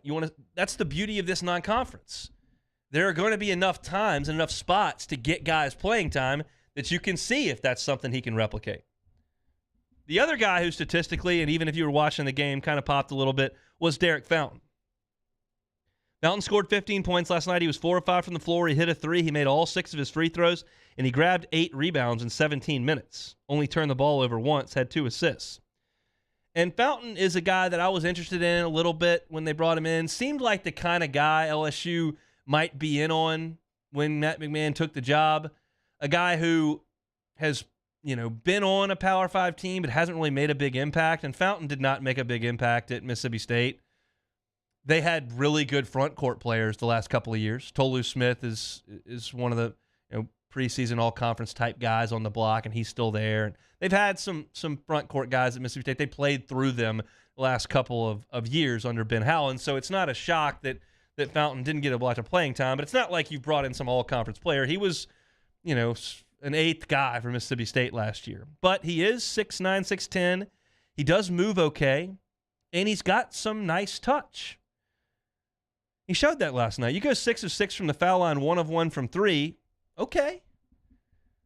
That may be a piece you can use. And what I'm starting to think about this LSU team, which is not necessarily totally foreign to what I thought about them 3 weeks ago before they took the floor, is that they got a big collection of some midline players. I don't see anybody on this team that's going to even be an all-conference selection. I could be wrong. Adam Miller could be, for sure. But there's a lot of good 2 guards in this league. But, he could score 26 a lot of nights like he did 2 games ago. Okay. But it may be possible that nobody on this team is an all-league player.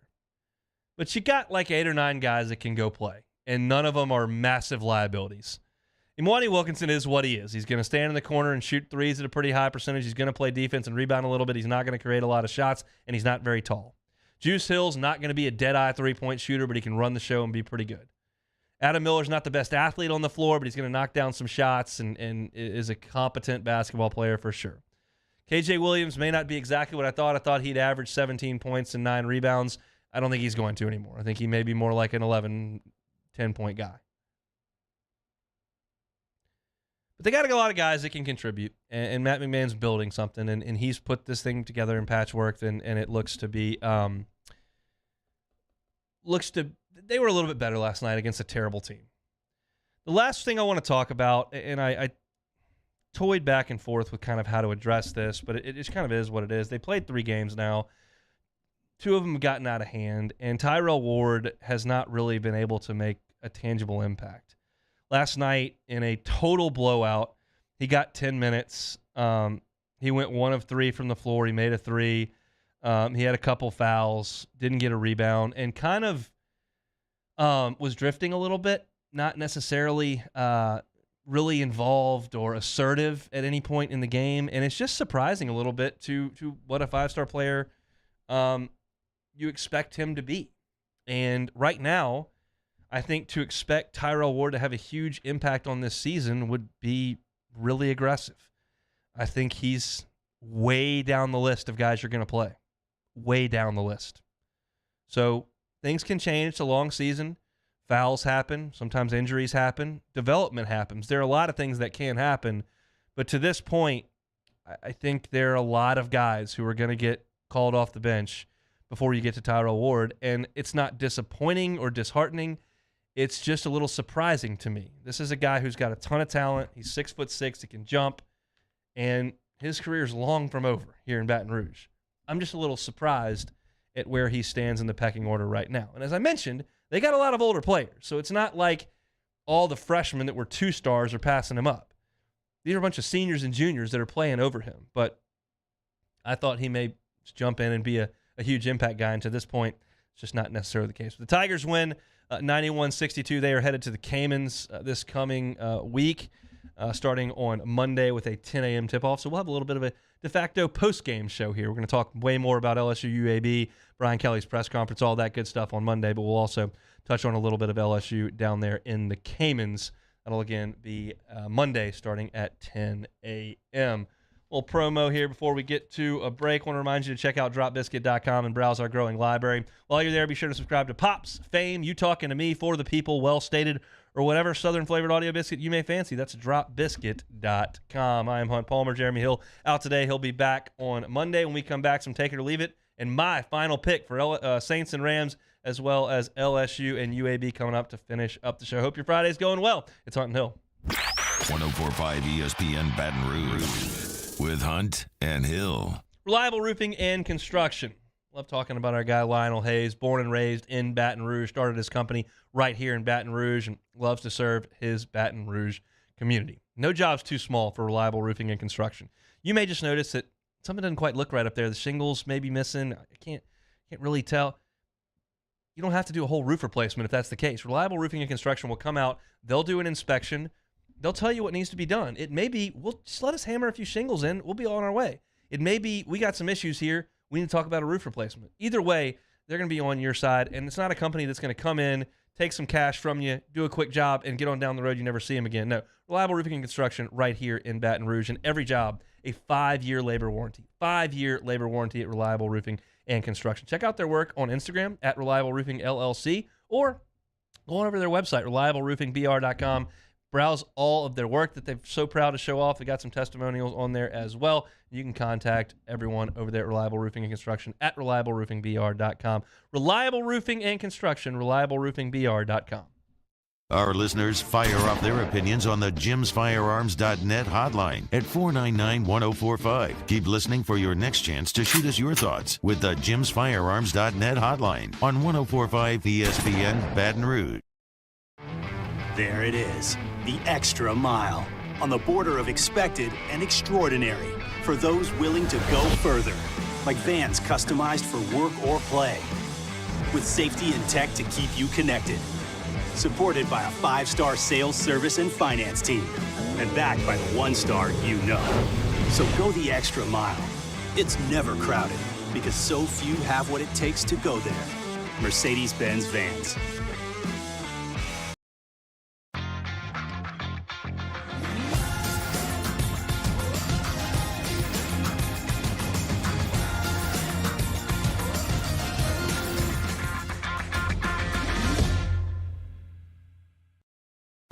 I'm Jay Ducote.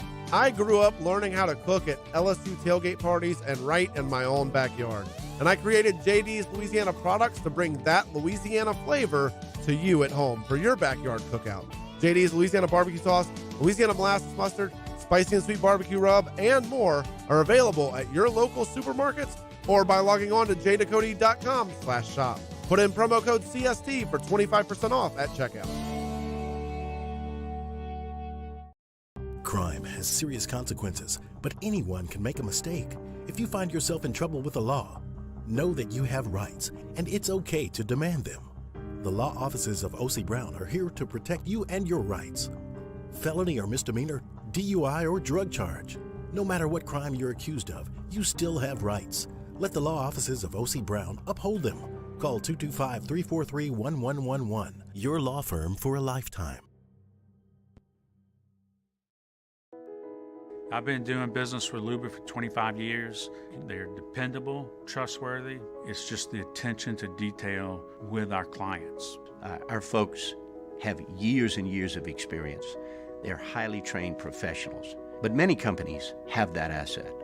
What I'd like to think makes Luba a bit different is that we use those talents in a way that truly is dedicated to serving the needs of the folks who depend on us.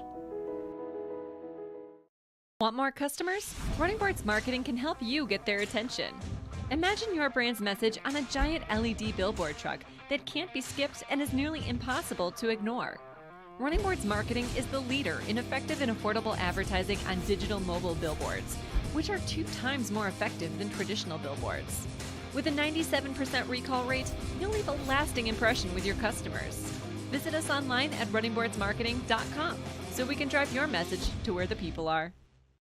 There's nothing better than tailgating, but it can be a lot of work. So why do it yourself when you don't have to? Let Revelry Sports and Entertainment set up your luxury tailgate on campus. Order what you want and just show up to party. Book your tailgate today. Week 11 in the NFL, and our coverage starts Sunday at 10 a.m. with Magnolia Bluffs Football Sunday with Jimmy Ott, immediately followed by the Indianapolis Colts and the Philadelphia Eagles at noon, right here on 104.5 ESPN Baton Rouge.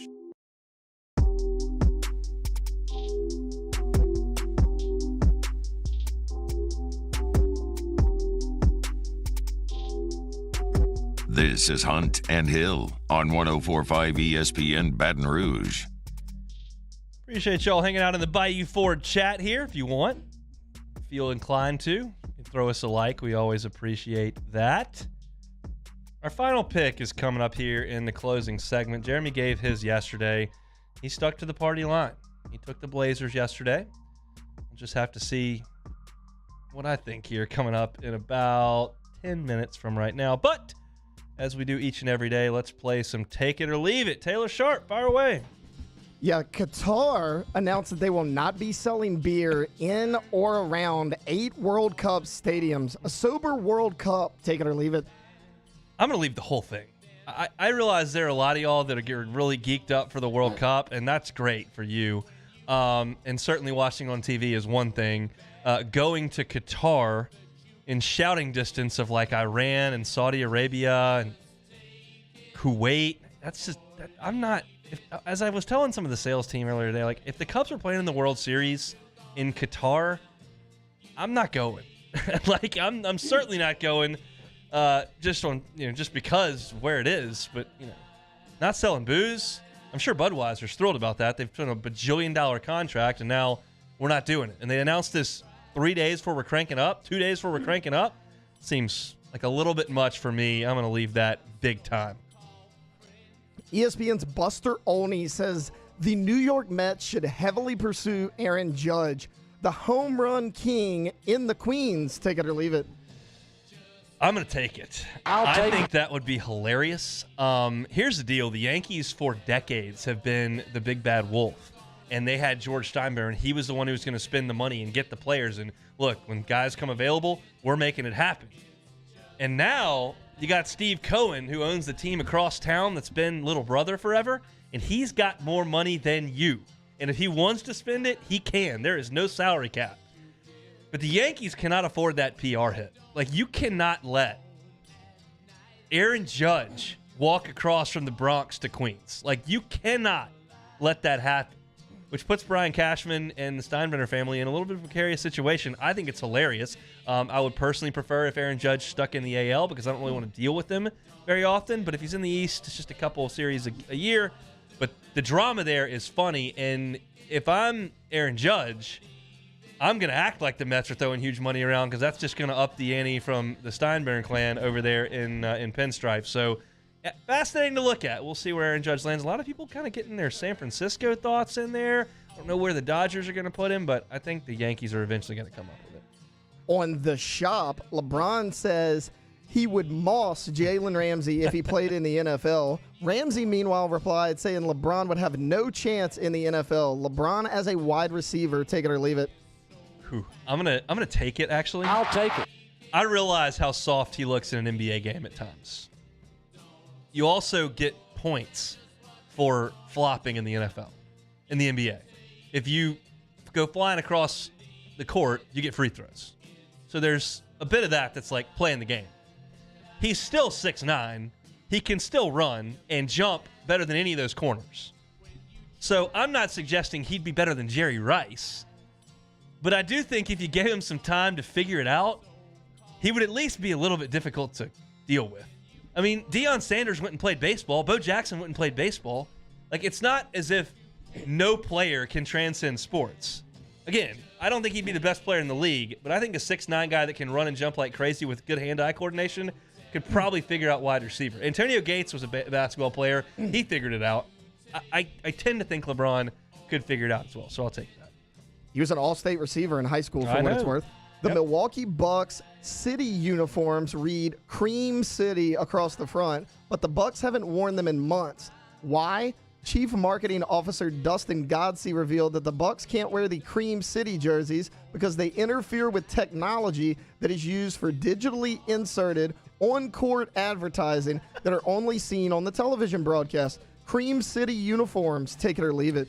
I got to leave these. I don't know anything about digital marketing and advertising on courts during games. Apparently this goes back to the COVID bubble games that had all the ads everywhere. I got a little bit of an issue with Cream City. I realize it's an architecture term, but it just seems like a little bit of problematic, a little suggestive, if I may, with the cream. So I think first of all, I don't get any of the city uniforms. I don't get Rip City. I don't get ATL on your jersey. Charlotte had CLT on their jerseys, which I think is a little bit of a stretch as well, if we're being honest.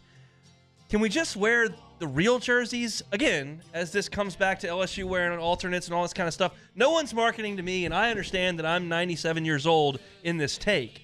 But I don't like the fact that if I turn on an NBA game and I take the scoreboard down and the court's painted all funky, I don't know who's playing anybody because nobody wears their colors anymore, and they don't have the team name on the jersey. It just says some city phrase I never heard of. So, again, it's just not my thing. So, I'll leave it. All right, well, it's cold this weekend, right? Gumbo this weekend, take it or leave it. I mean, you got to take it. You got to take it in a big way. It is going to be freezing. This is not the time of year for me. I'm a July guy. I'm an August guy. I'm fine going to the lake or the beach. I'm fine playing golf in a cart with a cold beer. I don't even mind running when it's really hot outside. You start getting cold, and I'm not in a good way. And that's just me. I don't like cold weather. It's going to be cold. But if you're going to have cold weather, at least you can fire up a roux, throw the veggies in there, get the duck and sausage going, and make the whole house smell like gumbo. That is an awesome part to the worst part of the year, in my opinion. Now, there are some people, my wife included, that love it getting dark at 5 o'clock because she can put on – our house already has Christmas decorations all over it, which I think is crazy. But that's where we are. So I'm just going to go ahead and take gumbo season for sure. Okay, Rouse's this weekend. Take it or leave it. That's a good little segue. I am headed to Rouse's here very, very shortly. I'll be there from 3 to 5, Rouse's, Burbank, and Lee. So if you're looking to get your gumbo supplies, your tailgating supplies, Rouse's is your spot for that this weekend. And I may have some things that you might be interested in if you are a loyal listener to 104.5 ESPN. So come on by Rouse's, Burbank, and Lee from 3 to 5. Of course, Matt will have AFR going. I will be there hanging out just inside the front door of Rouse's there. And I'll have some stuff to hand out, which should be a lot of fun. I always look forward to that. Generally T-Bob's assignment. But I will handle that from 3 to 5 today over at Rouse's. So I will certainly take that. That is it for Take It or Leave It. We do have one segment left to go here, and it's the one everybody's been waiting for here.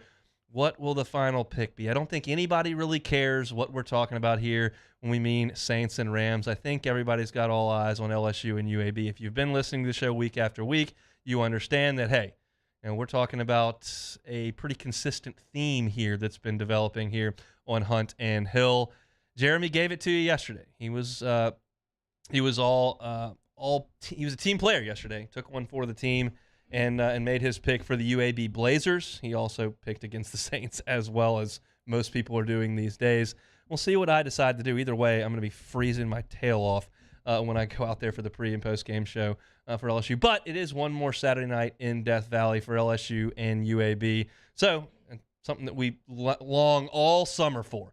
All July, all of August. Just want to get inside Tiger Stadium. Just want to see it one more time. And we do get that opportunity one more time tomorrow for an 8 o'clock kickoff. So we'll take a short time out here, get a couple commercial breaks in, and when we come back, you will, in fact, get my final pick. It is Hunt and Hill. This is Hunt and Hill on 104.5 ESPN Baton Rouge. Now's the perfect time to download FanDuel, America's #1 sportsbook, because right now new customers get a no-sweat first bet up to $1,000. That's free bets back if your first bet doesn't win. Just sign up with the promo code 1045ESPN.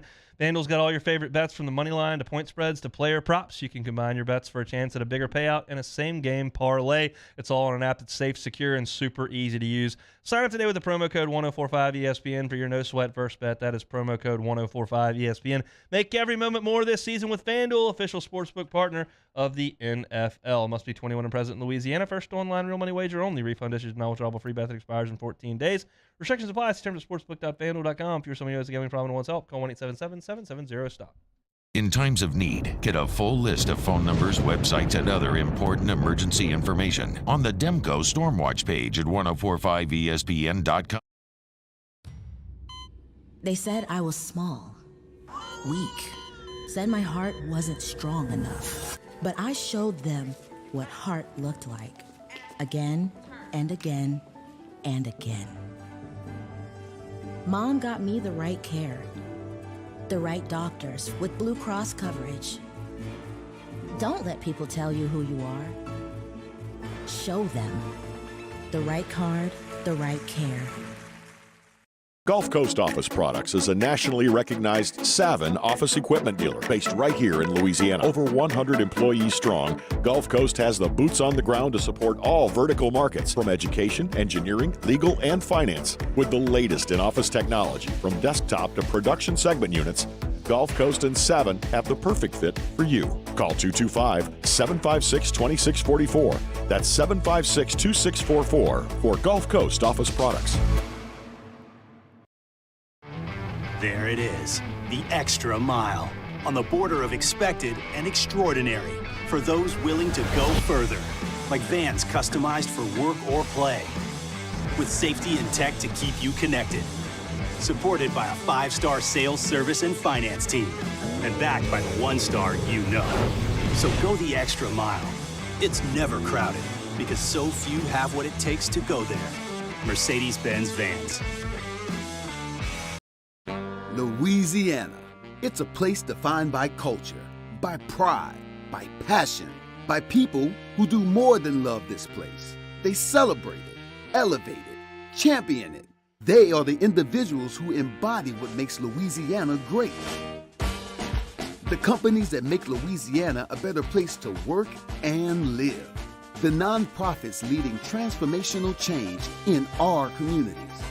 Champions of Louisiana are all around us, and LWCC is proud to celebrate them because we've always been Louisiana loyal, supporting the workers, the innovators, the change agents of this great place we call home. Who are the champions around you? Together, we can share their stories. Together, we can help our home state thrive. Together, we are Louisiana loyal. Always.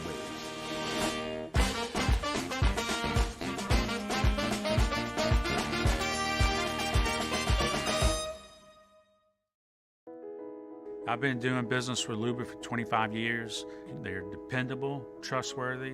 It's just the attention to detail with our clients. Our folks have years and years of experience. They're highly trained professionals, but many companies have that asset. What I'd like to think Moscona inviting you to join us for Friday's AFR, presented by Don Juan Cigar Bar. Phil Steele picking the biggest games of college football weekend, previewing LSU, UAB, Saints, Rams. Terry O's here. Join us 3 to 6, 104.5 ESPN Baton Rouge.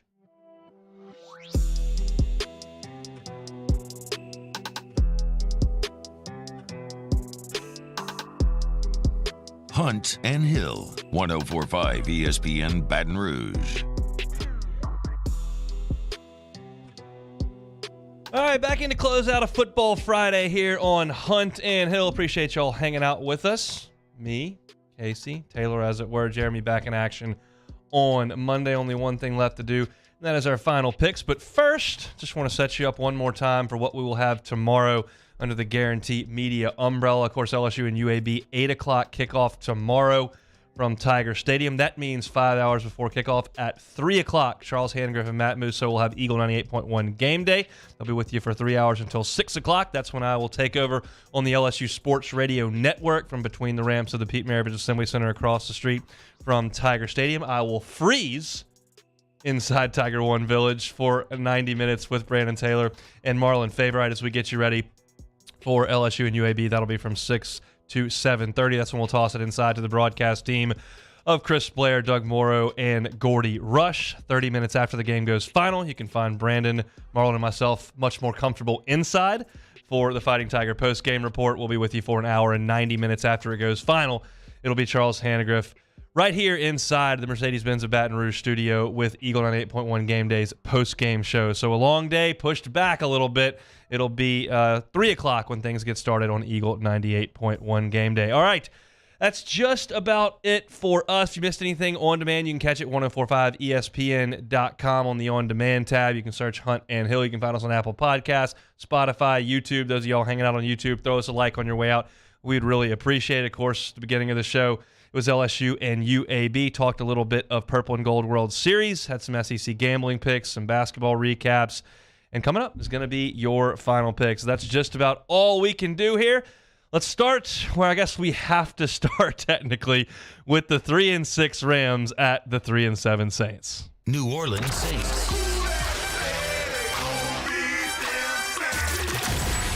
The Los Angeles Rams. Final pick. All right, they'll kick it off at noon inside the Superdome on Fox. Saints are a 3-point favorite, which has been curious to me for the last couple of days. Of course, the kind of fog about whether or not Matt Stafford would play. It appears he's going to play. He has practiced. The final injury report will come on after we come off the air, but appears he's going to play, and the Saints are going to stick with Andy Dalton. Jarvis Landry came back last week, but the Saints still missing 3 offensive linemen for the second straight game. Andrews Pete missed last week of the tricep injury. Eric McCoy, the center, is on injured reserve. And, of course, left tackle James Hurst has been in concussion protocol. That's going to leave you significantly shorthanded on the offensive line against who now?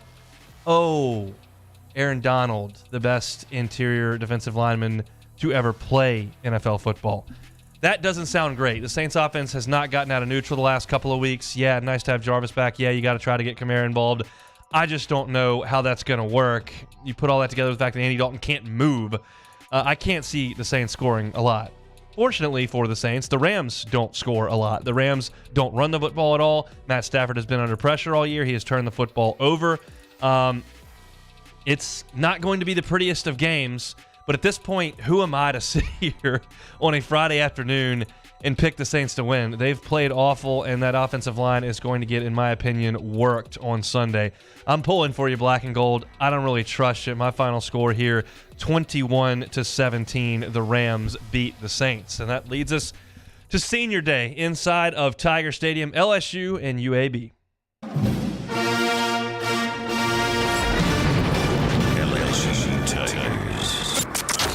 Challenge. It's a really good challenge for our football team, and we'll have to play well in Tiger Stadium against a really veteran football team. And the UAB Blazers. I really think that UAB can stay in this ballgame. I understand it's in Baton Rouge. I get it. But, man, the LSU don't really care about this ballgame. I think UAB is going to be able to put up some points. They'll make it very interesting. The truth of the matter is LSU does not need this game. Give me UAB. Here's Hunt Palmer and Jeremy Hill's final pick.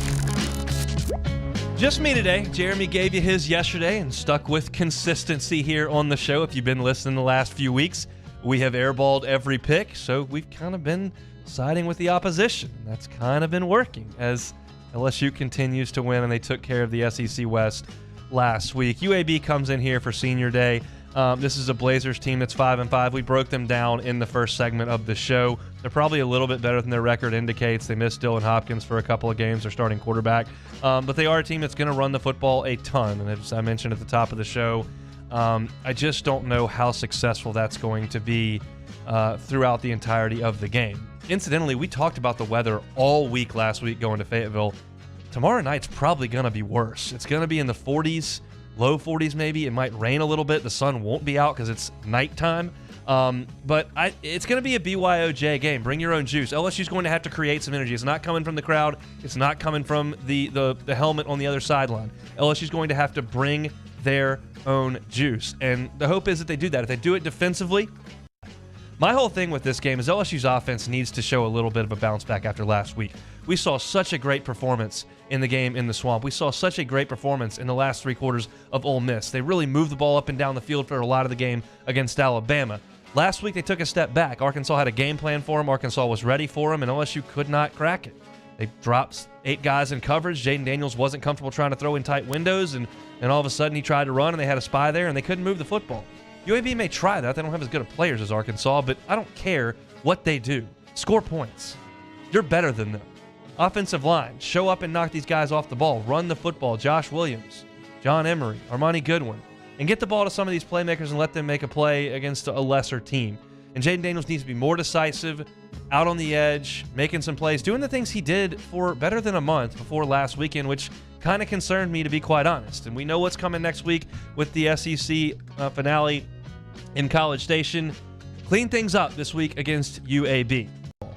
My final score in this football game for the final Saturday night in Death Valley of 2022 is LSU 37, UAB 17. I like the Tigers to get right, to play inside Tiger Stadium one last time, sing the alma mater, and then let's go into the last week of Thanksgiving, getting ready to go beat A&M and put your sights on Atlanta. So that's going to do it for us here. I like UAB in the game. Jeremy sticking with it, so we know who to blame if things don't go the right way on Saturday night. That, again, is do it for us. We fire up things again one more time at 3 o'clock tomorrow with Eagle on 8.1 Game Day to get you ready for LSU and UAB. Friday Night Lights, high school football playoffs taking stage in the state of Louisiana tonight. Cade Wassan will have you covered.